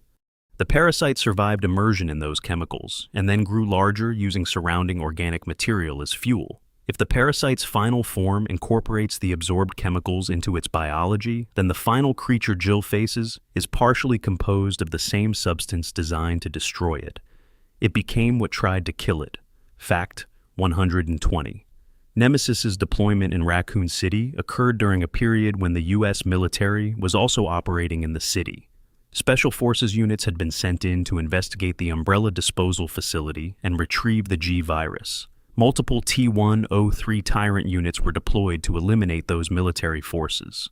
The operational environment that the Nemesis was introduced into was therefore not simply a city of survivors and zombies. It was a multi-party operational theater with at least 3 distinct armed presences: the UBCS, the U.S. military, and Umbrella's own deployed bioweapons. The Nemesis moved through all of it, pursuing its specific targets, not acknowledging or engaging with any of the broader conflict unless it created an obstacle. The scale of the catastrophe around it was simply background noise to an entity with a specific directive. Fact 121. The most disturbing implication of the NE Alpha's design is not what it does to its host, but what it represents as a direction for bioweapon research. The parasite solved the intelligence problem. It demonstrated that a creature of Tyrant-class physical capability could be given human-level cognitive function through parasitic augmentation, could maintain that function under combat conditions, and could execute complex mission parameters autonomously over extended periods. If the Raccoon City disaster had not destroyed Umbrella before production could scale, the future of the Nemesis project would have been mass production. Multiple units, deployed in multiple theaters, each hunting specific targets with the same focused, adaptive intelligence that Jill barely survived encountering once. The world that averted was less far from reality than it seems. Fact 122. In the remake's expanded lore, the connection between NE Alpha research and Las Plagas is presented as more than coincidental. The suggestion that Umbrella was attempting to engineer a parasite that mimicked Las Plagas' characteristics creates a timeline where the ancient organism found in Spain was already known to, or at least suspected by, elements of Umbrella's research community in the 1980s. If the NE Alpha was built as an imitation of Las Plagas, a synthetic version of something older and more complex, then the Nemesis is less a creation than a copy. The most advanced thing Umbrella's European branch ever made was apparently their attempt to recreate something that already existed in a cave somewhere in rural Spain. Fact 123. The Nemesis is, in the most technical sense, an orphan.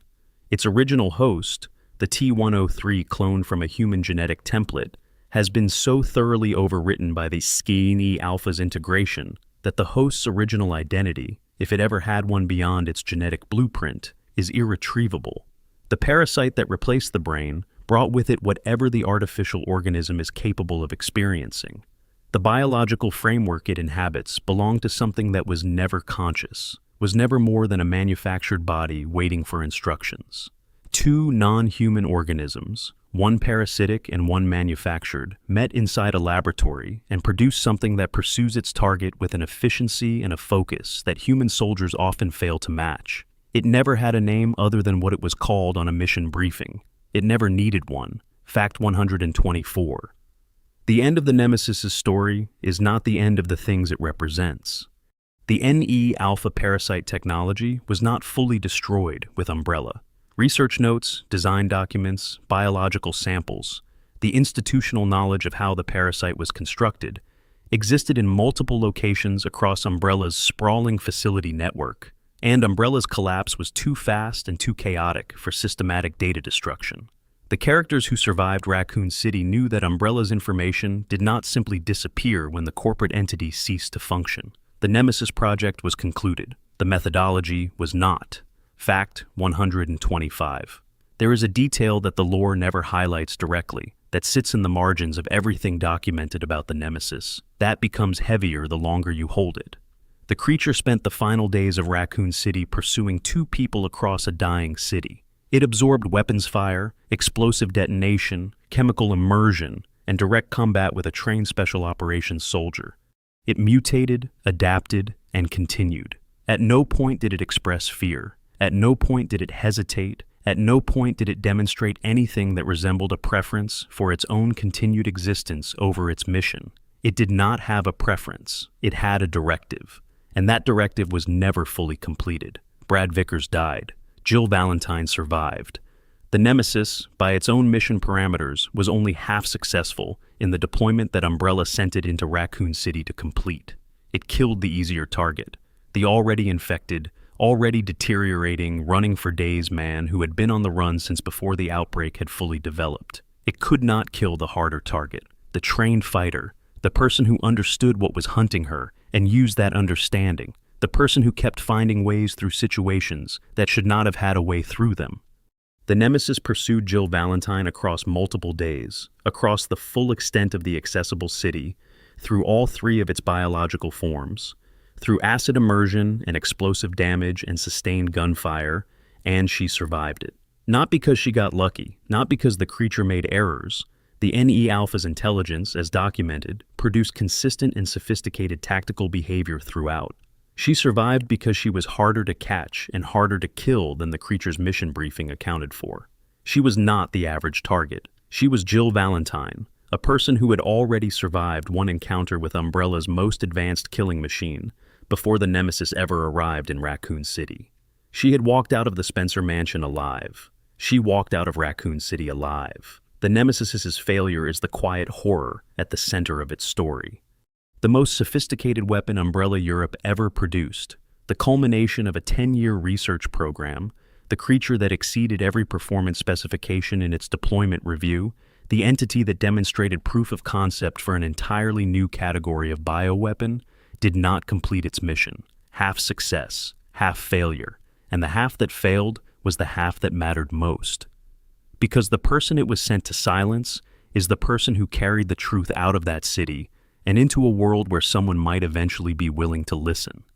Everything the Nemesis was, every biological marvel of the NO Alpha parasite, every design choice that made it effective as a horror presence, every operational capability documented across its Raccoon City deployment, existed in service of preventing something that happened anyway. The knowledge survived. The witnesses survived. The corporation that sent the creature fell. 125 facts, one outcome. The most relentless thing Umbrella built was not enough. Closing, and that is the story of the Nemesis. Not a story that ends cleanly, not a story where the horror resolves into either victory or defeat, but a story where an instrument of institutional silence failed at the most critical moment. And the silence it was built to maintain broke. The Nemesis lives on in every subsequent Resident Evil entry that acknowledges what Umbrella was and what it did. It lives on in the design philosophy of every stalker enemy that followed it through a generation of survival horror games. It lives on in the communities that still analyze its lore, still debate its remake, still find things in it worth discussing decades after its introduction. The creature was built to finish something.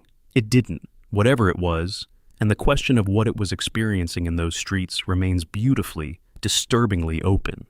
It moved with complete purpose toward an objective it never fully achieved. And Jill Valentine, the person it was meant to silence, went on to become one of the most significant figures in the fight against everything the Nemesis represented. The irony is almost clean enough to feel designed. Sleep well. If you made it all the way through to here, thank you from the bottom of whatever darkness this channel occupies. Drop a like if this is the kind of slow, deep Resident Evil content you want more of. Leave a comment with what you want covered next. Tell me what details surprised you, what question the video left open for you, what piece of this franchise you want to go deeper on. Subscribe so you do not miss the next one. Share this with someone who loves this series or needs something quiet and dark to fall asleep to. There is so much more of this universe left to explore. We are going to go through all of it. If you stayed with this one all the way through, thank you. Drop a like if this is the kind of content you want more of, and leave a comment with something. A fact that surprised you, a question about the lore, something you want the next video to cover. Every comment matters more than you know when it comes to getting this content in front of people who are going to appreciate it. Subscribe so you do not miss the next one. There is a lot more darkness in this universe to go through, and we are going to go through all of it together. Sleep well. An extended meditation. The biology, the fear, and what it means. There is a quality to the Nemesis that resists being fully captured by any individual fact, no matter how detailed or carefully sourced. A list of facts describes what something is.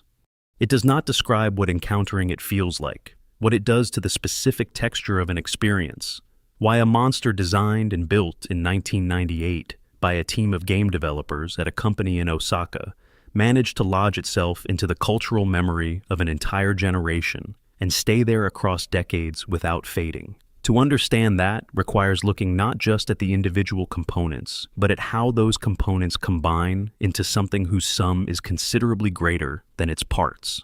The Nemesis works as horror because it addresses a fear that predates horror as a genre. It is the fear of being found, not the fear of encountering something dangerous in a place you stumbled into. That is a different, more circumstantial kind of fear. The fear of being found is the fear of being the objective. The fear that something with intelligence and purpose has identified you specifically, has your face in its memory, and is moving toward your location from wherever it currently is. This fear is older than civilization. It is the fear of the animal that has been marked by a predator. Every instinct designed by evolution to protect the animal that experiences it is telling you to move, to hide, to put distance between yourself and whatever has identified you. But in the Nemesis encounter, in the original game especially, movement and distance are temporary, not solutions. And the architecture of human survival instinct has no prepared response for a threat that those strategies cannot address. The anxiety that produces in the nervous system is distinctive and specific. It is not the adrenaline spike of sudden confrontation. It is something sustained and lower and quieter, and it does not discharge cleanly. The original game understood this at an intuitive level that the 2020 remake demonstrated is difficult to fully translate into a contemporary design context. Modern horror gaming has largely converged on the jump scare and the atmospheric density model, the sudden shock event, or the carefully constructed oppressive environment. Both of these are legitimate horror design approaches, and both can be extraordinarily effective when executed with care. But neither of them produces the specific sustained anxiety that comes from a thing that has been told where you are and is on its way. The original Nemesis produced that specific thing. The dynamic encounter system, the cross-boundary pursuit, the audio design that told you it was close before you saw it, all of these fed the same specific fear. Not the fear of surprise, the fear of arrival, the fear of the thing that was already coming finally getting there. The fact that the Nemesis cannot be permanently defeated by the weapons available to the player for most of the game matters to this effect in a specific way. It is not just about difficulty. It is about the relationship between action and consequence. Most games encode a fundamental principle. If you are strong enough, skilled enough, persistent enough, you can resolve the problem. The Nemesis temporarily suspends that principle. The creature registers the damage you do to it and falls, and then it gets up. And the resources you spent to bring it down are gone, and it is still there. This teaches you something experiential rather than intellectual. You feel, through your hands, through the loss of the ammunition you expended and the stamina you burned, that your tools are not calibrated for this problem. You are not simply facing something hard to defeat. You are facing something that operates outside the category of things you can defeat with what you have. That realization, absorbed through repeated attempts rather than told through dialogue, creates a specific kind of helplessness that the word helpless does not quite capture. It is more specific than helplessness. It is the feeling of bringing the right tools to the wrong problem, and only discovering this after you have already committed your resources. The design of the Nemesis's face contributes to the fear in a way that takes a moment to isolate, because it is not the obvious horror of a grotesque appearance. The face is disturbing, yes. The stitching, the exposed tissue, the asymmetry, the single remaining eye. But the thing that makes the face truly effective is the absence of anything that reads as a response to the situation. Most horror monster designs communicate something through the face: rage, hunger, pleasure in what they are doing. Something that situates the monster within a recognizable emotional register, even if that register is violent. The Nemesis's face communicates nothing. The visible eye processes the target. The rest is tissue. There is no performance of threat in the face because there is no performer. Whatever the NE Alpha experiences when it looks at Jill Valentine, if it experiences anything, it does not show on the face it inhabits. The blank operational expression of something doing its job is considerably more frightening than the burning eyes of something that wants to hurt you, because the thing that wants to hurt you is still legible in human terms. The thing that does not experience hurting you as anything at all is something different, something that maps onto a fear we did not know we had until we encountered it. The mythology of the Nemesis within Resident Evil lore positions it as the most advanced BOW umbrella ever produced. The Arclay team had the Tyrant project, which produced the T-002 and the T-103. Powerful, dangerous, but lacking the critical cognitive component.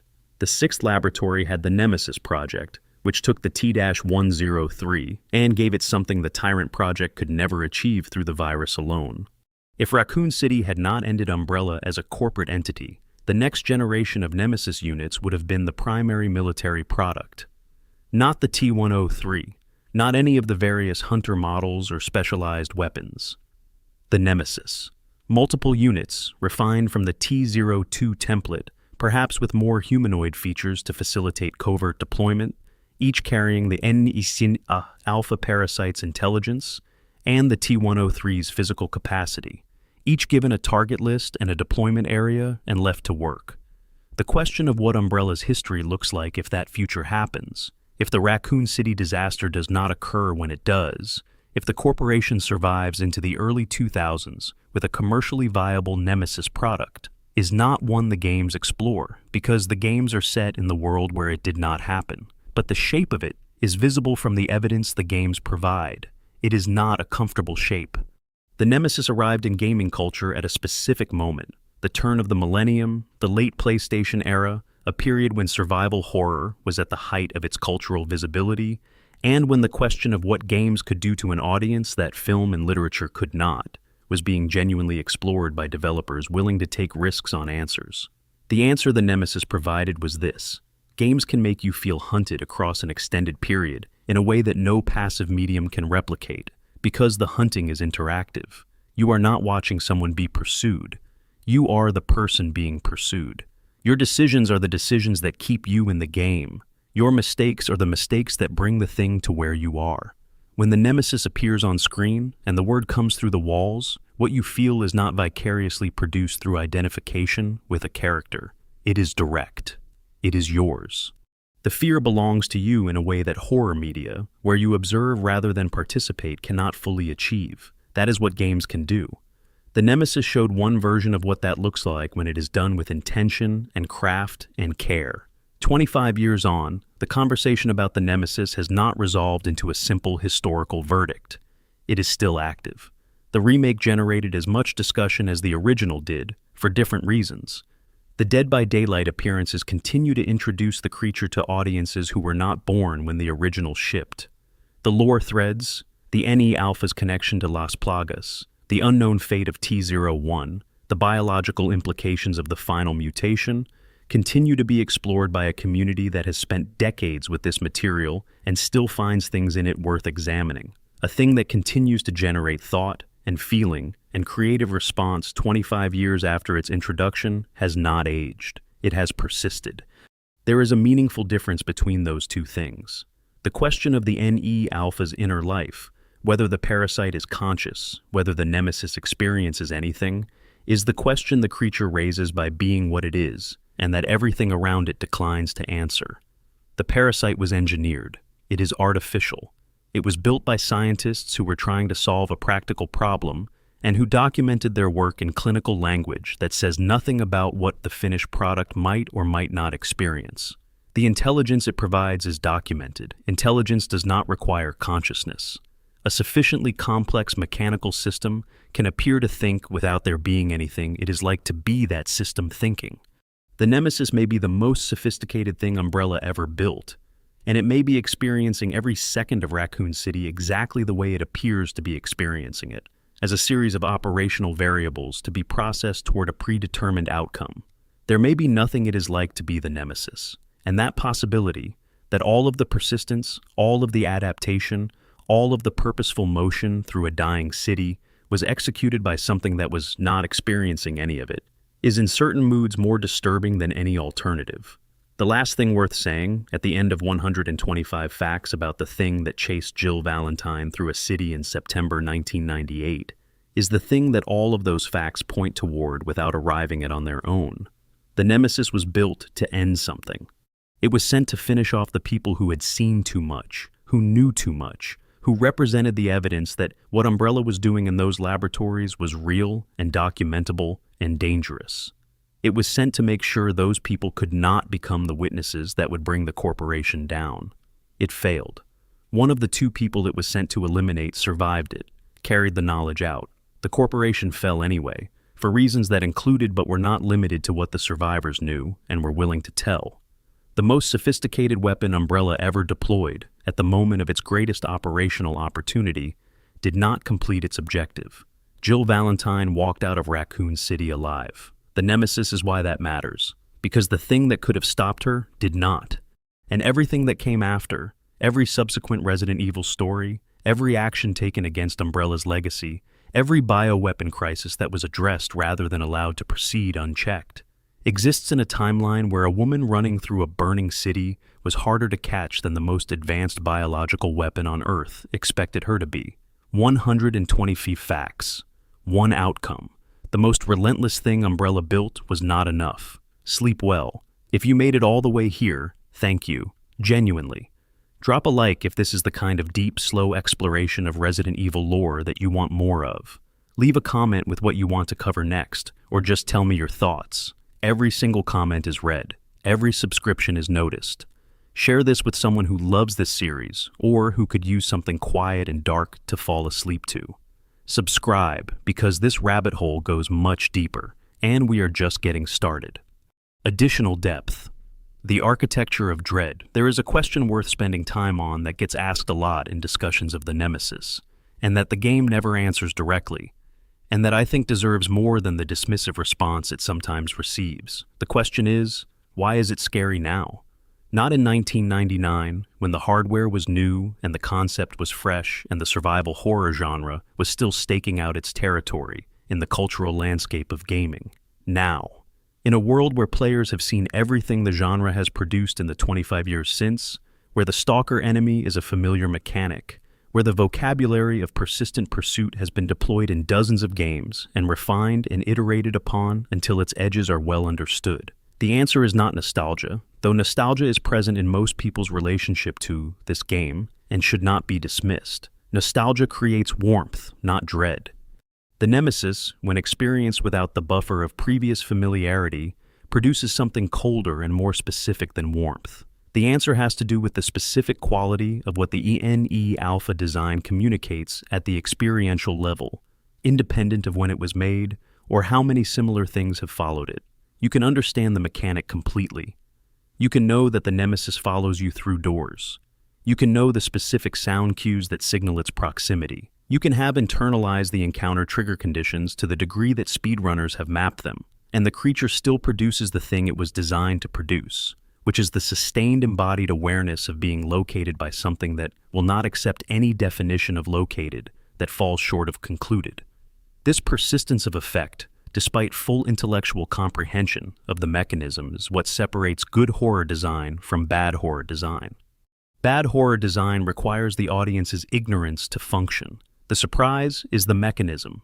Understanding the mechanism destroys it. Good horror design operates at a level below the intellectual, in the nervous system, rather than the reasoning mind, producing responses that the reasoning mind can witness and label, but cannot simply decide to stop having. The Nemesis operates at that level. You can know exactly how it works. Your body does not care that you know. The biological basis for this is straightforward in the same way that the biology of the Nemesis itself is straightforward. Your threat detection systems, the amygdala and the surrounding neural architecture that evaluates incoming sensory information for danger signals and triggers the appropriate physiological responses, are not consulting your declarative knowledge about game design when they receive the acoustic signature of the Nemesis's approach. They are evaluating the input directly. A large thing is moving nearby with purposeful directional movement. This is a threat-relevant pattern. Threat responses activate. The fact that you know this is a game does not prevent the responses, because the systems generating them are older than the concept of games by several 100 million years and do not have a module for distinguishing designed threat simulations from actual ones. Good horror designers understand this and work with it. They craft things that reach past the knowing mind to the older systems underneath. The Nemesis is one of the most successful examples of this reaching in the history of the medium. The world the Nemesis made possible. It is impossible to talk about the Nemesis with full honesty without acknowledging the genre it helped create and what that genre has done in the years since.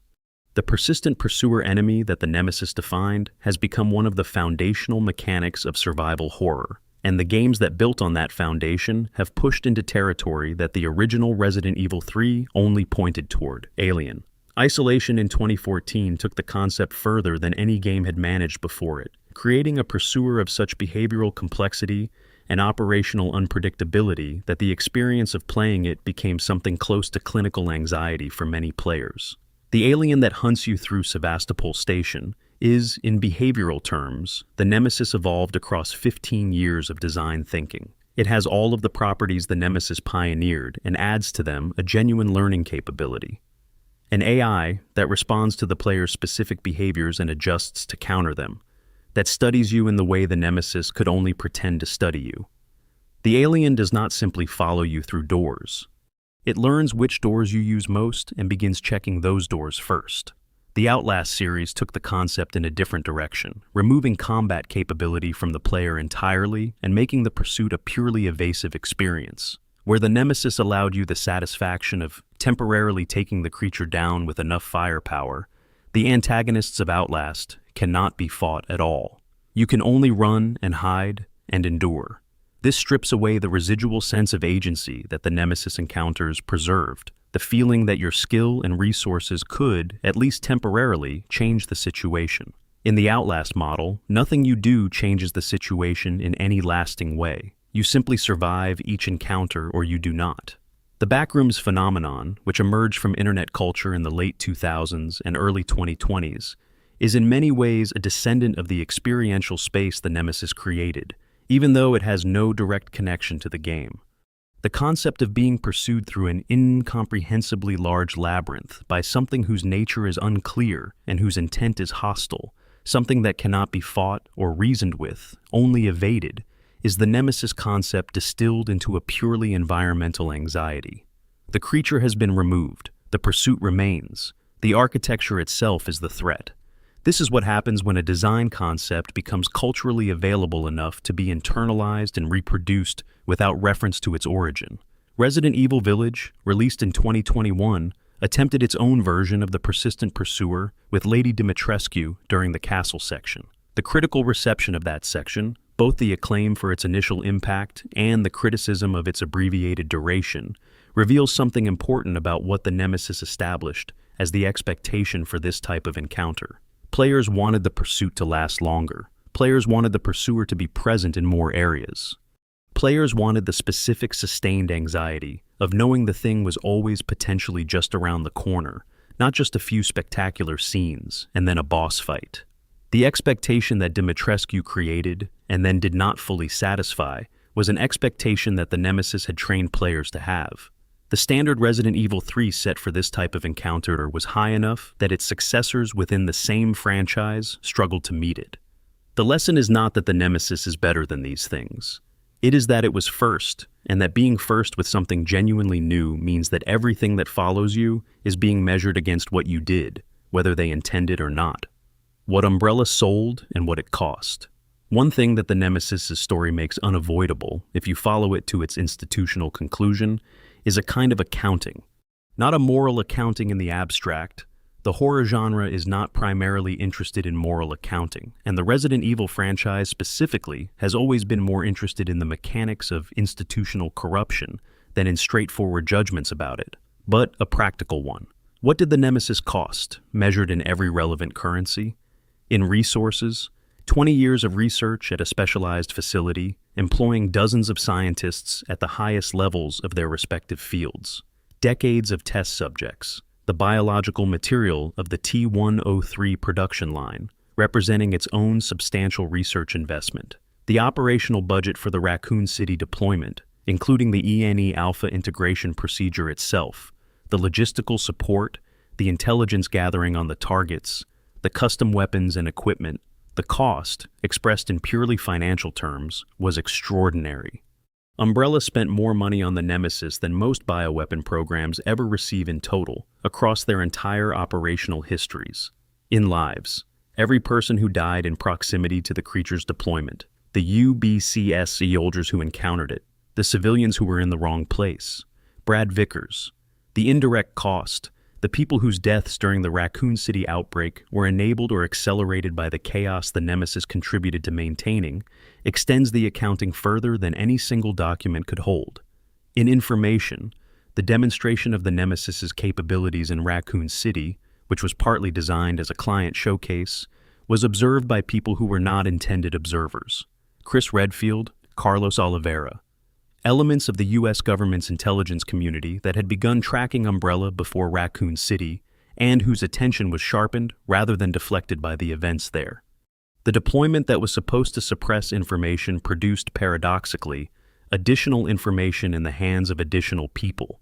The result of all this cost was a deployment that killed one of its two primary targets and failed to kill the other. Half success. And the half that failed was the existential threat. The trained, connected, motivated person with the evidence and the credibility and the relationships to use it. Brad Vickers was a former UBCES pilot with a complicated history and limited external credibility. Jill Valentine was a former special operations soldier with a track record, a network, and information that became the cornerstone of the case against Umbrella that eventually brought the corporation down. The cost-benefit analysis of the Nemesis program, if any honest accountant at Umbrella had been given access to the full operational record, would have been damning. The program produced a genuinely remarkable biological achievement. The deployment of that achievement produced a net negative outcome for the corporation. The most expensive thing Umbrella Europe ever made did not save Umbrella.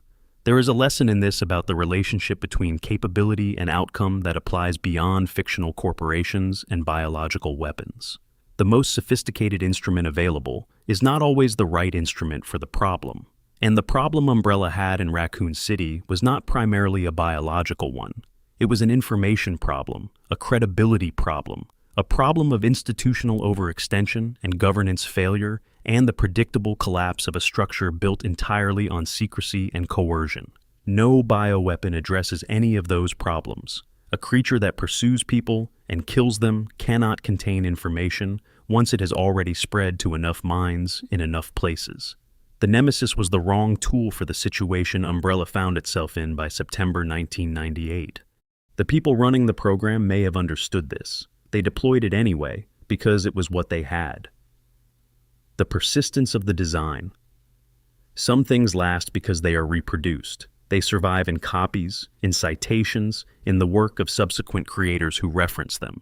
The original gets buried under its own influence, and what persists is the influence rather than the thing itself. Some things last because they continue to work. They survive not in copies but in themselves, in the original form, continuing to produce the effect they were designed for in whatever new context they are placed.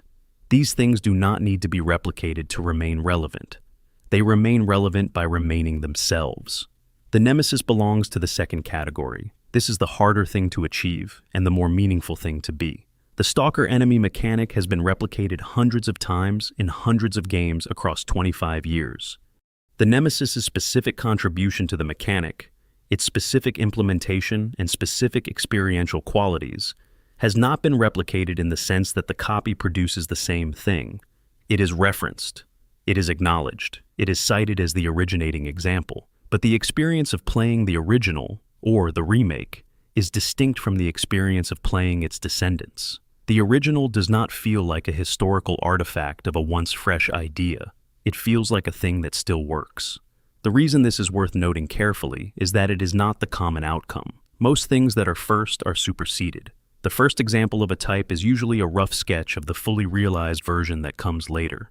The descendant games are technically more sophisticated, mechanically more refined, with better hardware to work on and better engines to work in, and the benefit of knowing what the prototype established. On paper, the descendants should have surpassed the original.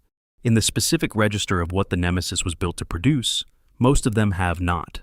Partly this is about simplicity. The Nemesis's core concept is simple.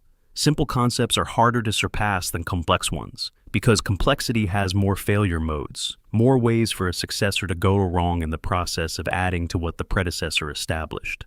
The Nemesis is essentially a single idea executed with extraordinary commitment, one target, one purpose, one word. The commitment to that simplicity, the refusal to complicate it with backstory or motivation or competing objectives, is what gives it its specific quality. Complexity in the Nemesis's design space tends to diffuse the focus. The successors are more complex. The complexity costs them something the original had precisely because it had nothing else. Partly it is about specificity of effect. The Nemesis was designed for a specific fear. Every choice in the design, the sound, the movement speed, the cross-boundary pursuit, the single word, serves that specific fear. Nothing in the design is decorative. Nothing is there because it seems cool or because something similar worked in another context. Everything is in service of the same experiential goal. This unity of purpose produces a thing that is completely itself, that has no wasted elements, that directs all of its design energy toward a single point. This is what craft looks like when it is applied to horror. Not the accumulation of frightening elements, but the precise selection and coordination of elements that all point in the same direction. The Nemesis is frightening in a way that is about composition, about the specific relationship between its components, in the same way that a piece of music can be moving in a way that is about the relationship between the notes rather than the individual notes themselves. Remove any element of the Nemesis's design, and you have something that is less specifically frightening, even if you have something that is objectively more impressive in some other dimension. The long dark of Raccoon City. Let us visit the city one more time before we finish. September 28th, 1998. The night is fully dark. The streets are lit by fires that no fire service will come to extinguish. The sound of the city is wrong. There are sounds that should not be there, and there are absences where sounds should be. No traffic. No voices having ordinary conversations. No distant music from the bar on the corner that used to be loud enough to hear from 2 blocks away on a warm night. The things moving in the streets are not moving with any purpose that belongs to the city's original life. They move the way water moves when the ground beneath it has shifted, finding channels, filling spaces, directed by gravity rather than intention. Thousands of them. The ordinary people of an ordinary mid-sized American city transformed into something that retains almost nothing of what they were, that carries in its biology the evidence of what was done to them by something they never consented to and never had any choice about encountering. This is the city that the Nemesis was deployed into. This is the operational environment. All of this misery and death and transformation is the context in which the creature hunted its 2 specific targets, and all of it was irrelevant to the creature, except where it created obstacles. The infected civilians were not suffering from the Nemesis's operational perspective. They were features of the terrain. Jill Valentine moved through this city, carrying the weight of knowing that she was the only reason the Nemesis was here. That whatever was happening to the people around her, whatever scale of catastrophe was unfolding in the streets and buildings of the place she had chosen to stay and fight for, the specific presence of the most sophisticated weapon in Umbrella's arsenal was her responsibility, in the sense that she was the reason it had been sent. The thing that was hunting her had been given her face before it arrived. In a city full of people who were dying for reasons that had nothing to do with them individually, she was dying for reasons that had everything to do with her specifically. She had looked at what Umbrella was doing and refused to look away, and this was the consequence of that refusal. This is what it means to be the designated target. Not just that something powerful is trying to kill you, but that your specific existence, your specific knowledge and capability and willingness to act on what you know has been assessed as the problem, and you have been assigned a solution. The Nemesis is the solution. You are the problem the solution was designed for. The city burns. The Nemesis moves through the burning streets toward the coordinates its biological sensors have triangulated. Somewhere in the darkness, in whatever building or alley or sewer or rooftop still offers temporary cover, Jill Valentine is deciding what to do next. She has ammunition remaining, though not as much as she would like. She has first aid supplies, though not as many as the situation warrants. She has the map of the city in her head, the routes she knows, the buildings she has already been through, and the ones she has not. The places where the civilian infected are dense, and the places where she might be able to move without immediate engagement. She has all of this, and somewhere behind her, closing the distance, is the thing that has her name in its biology and will not stop until it reaches her. She moves. She keeps moving. She finds the next route, the next resource, the next temporary advantage. She does not win. Not yet. But she does not stop. The city burns on around her, indifferent. The Nemesis moves through the fire without noticing it, and Jill Valentine, alone in the dark of Raccoon City, continues to be the kind of problem that even Umbrella's best solution could not resolve. This is the story. All 125 facts point here. To a woman moving through a burning city, staying alive, refusing to become a conclusion. The Nemesis says, stars. She keeps running, and eventually, impossibly, she makes it out. If this video found you in the right state of mind, quiet, dark, letting the words come in slowly, then it did what it was built to do. The Nemesis was built to reach you. This video was built to find you where you were and give you something worth holding in the dark. Drop a like if you want more of this. Leave a comment, something that surprised you, something you already knew, a piece of lore you want explored next, or just tell me where in the world you are watching from and what hour of the night it is. Every comment means something. Every subscription makes the next video possible. There is so much more of this universe to go through. We are just getting started. Sleep well. The biology of the impossible, a deeper look. The NE-alpha parasite, across all the documentation that has been recovered and analyzed, consistently produces one reaction in people who study it carefully enough: the feeling that it should not exist, not in the moral sense. The moral argument against its existence is obvious and does not require elaboration in the biological sense. The sense in which certain organisms represent such a radical departure from the principles that govern all other biology that their existence implies either a revision of those principles or the presence of something that our current frameworks cannot accommodate. Most parasites are elegant in their simplicity. They identify a need, shelter, nutrition, reproductive access, and evolve mechanisms to exploit a host in service of that need. The tapeworm does not know it is a tapeworm. The fungus that controls ant behavior is not aware of controlling anything.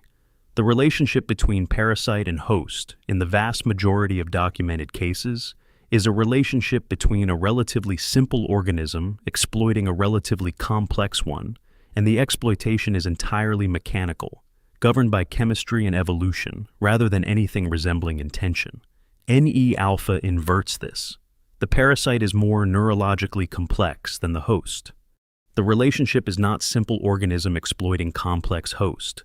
It is a densely sophisticated neural entity replacing the cognitive architecture of a physically capable vessel and using that vessel as a mobile platform for its own directed purposes. The direction is real. The purposes are real.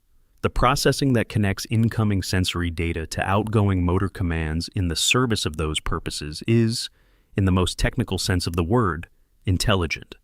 Intelligence in biology is usually expensive. It requires a large and metabolically demanding nervous system, which requires a large body to support it, which requires significant caloric intake, which requires an ecological position that can support those caloric demands, which requires a complex web of other adaptations that together produce an organism that can sustain the metabolic cost of complex cognition. This is why intelligence is rare. It is extraordinarily costly to maintain, and evolution only sustains it where the benefit to survival is sufficient to justify the cost. NE-alpha circumvents this cost structure entirely by outsourcing the metabolic demand of its own intelligence to its host. The parasite's neural tissue runs on the host's energy budget. The host's body, already adapted to support a large and metabolically demanding organism, sustains the parasite's cognitive functions at no additional evolutionary cost to the parasite. This is biologically cheating. It is a shortcut to high-function intelligence that no organism in the natural world has managed to take, because the specific configuration of neural tissue dense enough to support this level of function, small enough to be implanted and integrated, and capable of the horizontal gene transfer that enables host compatibility. That specific configuration does not arise naturally. It had to be engineered. Decades of work by some of the most sophisticated biological researchers of their generation, working at the cutting edge of parasitology and neural engineering and every adjacent field that could contribute relevant knowledge. They were not discovering something that existed. They were building something that had never existed. They were writing a chapter of biology that the natural world had not written. The fact that what they wrote was this, something whose purpose was to pursue and kill a designated target without rest or deviation or the possibility of dissuasion, is the specific tragedy of the NE-alpha program. 20 years of genuine scientific achievement, real advances in the understanding of neural architecture and parasitic biology and consciousness itself, deployed in service of corporate intelligence objectives and the suppression of information. The science was extraordinary. The application was what it was. There is a version of the NE-alpha research that, in a different institutional context, would represent one of the greatest biological discoveries in human history: the capacity to understand and replicate the specific neural structures that make consciousness possible, the ability to store and transfer the patterns that make an identity what it is. These capabilities, applied to medicine rather than weaponry, would represent a revolution in the treatment of neurodegenerative disease, in our understanding of how memory and identity function, in our ability to help people who have lost cognitive capacity through injury or illness recover something of what was lost. Instead, the knowledge was used to build something that pursues people through burning cities and says their name. This is one of the recurring notes in the Resident Evil universe that the games play more clearly than most horror franchises manage. The tragedy is not simply that the science was misused. The tragedy is how close the misuse and the potential good use were to each other, how the same capability that could have healed was instead weaponized, and how the people who built the thing probably understood this perfectly well and did it anyway. They were scientists. They knew what they were making. They made it. The sound of something coming audio is the most underanalyzed dimension of the Nemesis experience, and I want to spend some time in it because the sound design of the original and remake are doing specific, deliberate work that deserves more attention than it typically receives. In everyday life, sound provides directional information in 3 dimensions. You can locate a sound source, estimate its distance, and track its movement. These are survival capabilities, not aesthetic ones. The ability to identify where a threat is without seeing it is ancient and fundamental, and the nervous system processes acoustic threat information faster than it processes visual information, because hearing does not require the eyes to be pointed at the source. You hear threats before you see them. Hearing is the early warning system. Vision is the confirmation. Horror sound design exploits this architecture. The effective use of threatening audio in a horror context is not about producing sounds that are loud or sudden or conventionally scary. It is about using the acoustic threat detection system against itself, producing inputs that activate threat detection without providing the resolution that would normally follow. Identification, localization, assessment, and then either relaxation, false alarm, or action, genuine threat, now I know where it is and what to do. The Nemesis encounter audio keeps the threat detection system in a state of activation without providing the resolution. The sounds are there. They are directional, partially. They communicate proximity, partially. But they do not give you enough information to feel oriented. You know something large is moving. You know it is not far. You do not know exactly which corridor, exactly which floor, exactly which door it is on the other side of. The system that wants to resolve the threat into a known location keeps receiving input and not completing its resolution. This is what produces the sustained alertness that is not quite the same as ordinary fear. It is the feeling of a system running at high intensity without finding the release that would allow it to downregulate. The footstep sound specifically, the heavy, irregular cadence of the Nemesis's approach, is calibrated to sit in a frequency range that human hearing prioritizes for threat assessment. Not the very low frequencies that communicate size and power through chest resonance. The range just above that, the range that you hear with the middle ear structures most sensitive to sounds in the environment, the sounds that you process most quickly and most involuntarily. Placing the footstep sound in this range means that your processing of it is not voluntary. You cannot decide not to hear it as threatening. The circuit that hears it and flags it as relevant has already fired before. The reasoning mind has any opportunity to evaluate. This is craftsmanship operating in a register that the audience experiences but cannot easily articulate. You do not know why the footstep sound is so effective. You just know that when you hear it, something in you responds. The response is correct. Something is coming. The response was always correct. Closing note. For the ones still awake. If you are still here, genuinely still here, not asleep, still following the words through the dark, then something about this kept you. Maybe it was the lore. Maybe it was the sound of someone going deep into something they care about. Maybe it was the specific hour of the night and the specific quality of a voice talking about darkness in the dark. Whatever it was, thank you for staying. The Nemesis is a design thing. Every element of it was chosen by a person sitting at a desk, in a building, in a city that was probably perfectly ordinary outside the windows. The person who designed its face was probably tired sometimes. The person who wrote the code that governs its pursuit behavior probably had days when the work was frustrating rather than inspired. The person who recorded the voice probably felt slightly ridiculous producing that sound in a studio.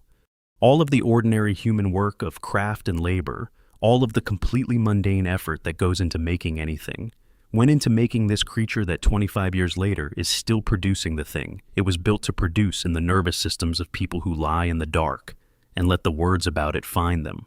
There is something genuinely moving about this, if you let yourself feel it. The human effort that produced the Nemesis was not primarily an artistic effort in the high culture sense of that word.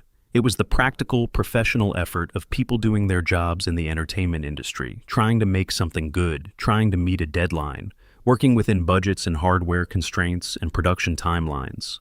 And they made something that outlasted the technology it ran on, that outlasted the console generation it was designed for, that outlasted the company structure that published it, that is still here, still working, still finding the people who need to encounter it. This is what it means for something to be well made. Not that it is elevated above ordinary life, but that the care and craft that went into making it was sufficient to give it a life that extended beyond its own moment. The Nemesis was made in 1998 and 1999 in Osaka, Japan. It is here with you now, in whatever place you are in whatever year this finds you. It crossed the distance between those two moments intact. Whatever time it is where you are, whatever part of the world your window looks out on, whatever you needed tonight from a video about a creature that hunts people through burning cities, I hope you found it. Drop the like, leave the comment. Tell me where you are and what time it is there. Take care of yourself in the dark. Sleep well. The weight of the pursuit. A final passage. There is something worth saying about the specific experience of playing through Raccoon City under the Nemesis's pursuit that does not reduce to mechanics or lore or design philosophy. Something that belongs entirely to the phenomenology of it, the quality of what it feels like from the inside, which is ultimately the only thing that matters in a discussion of horror. Horror is not an intellectual exercise. It is an experience. And the experience of Resident Evil 3, the specific quality of moving through those streets with the awareness that something was behind you, is worth attempting to describe honestly, even knowing that description can only approximate what direct experience delivers. There is a particular way time moves when you are being pursued. The ordinary forward flow of experience, the sense that each moment leads naturally to the next, that the present is continuous with what came before and will be continuous with what comes after, changes under the pressure of threat. The present becomes enormous, not longer exactly, but more dense, more filled with information that needs to be processed immediately. The peripheral vision sharpens, the attention narrows.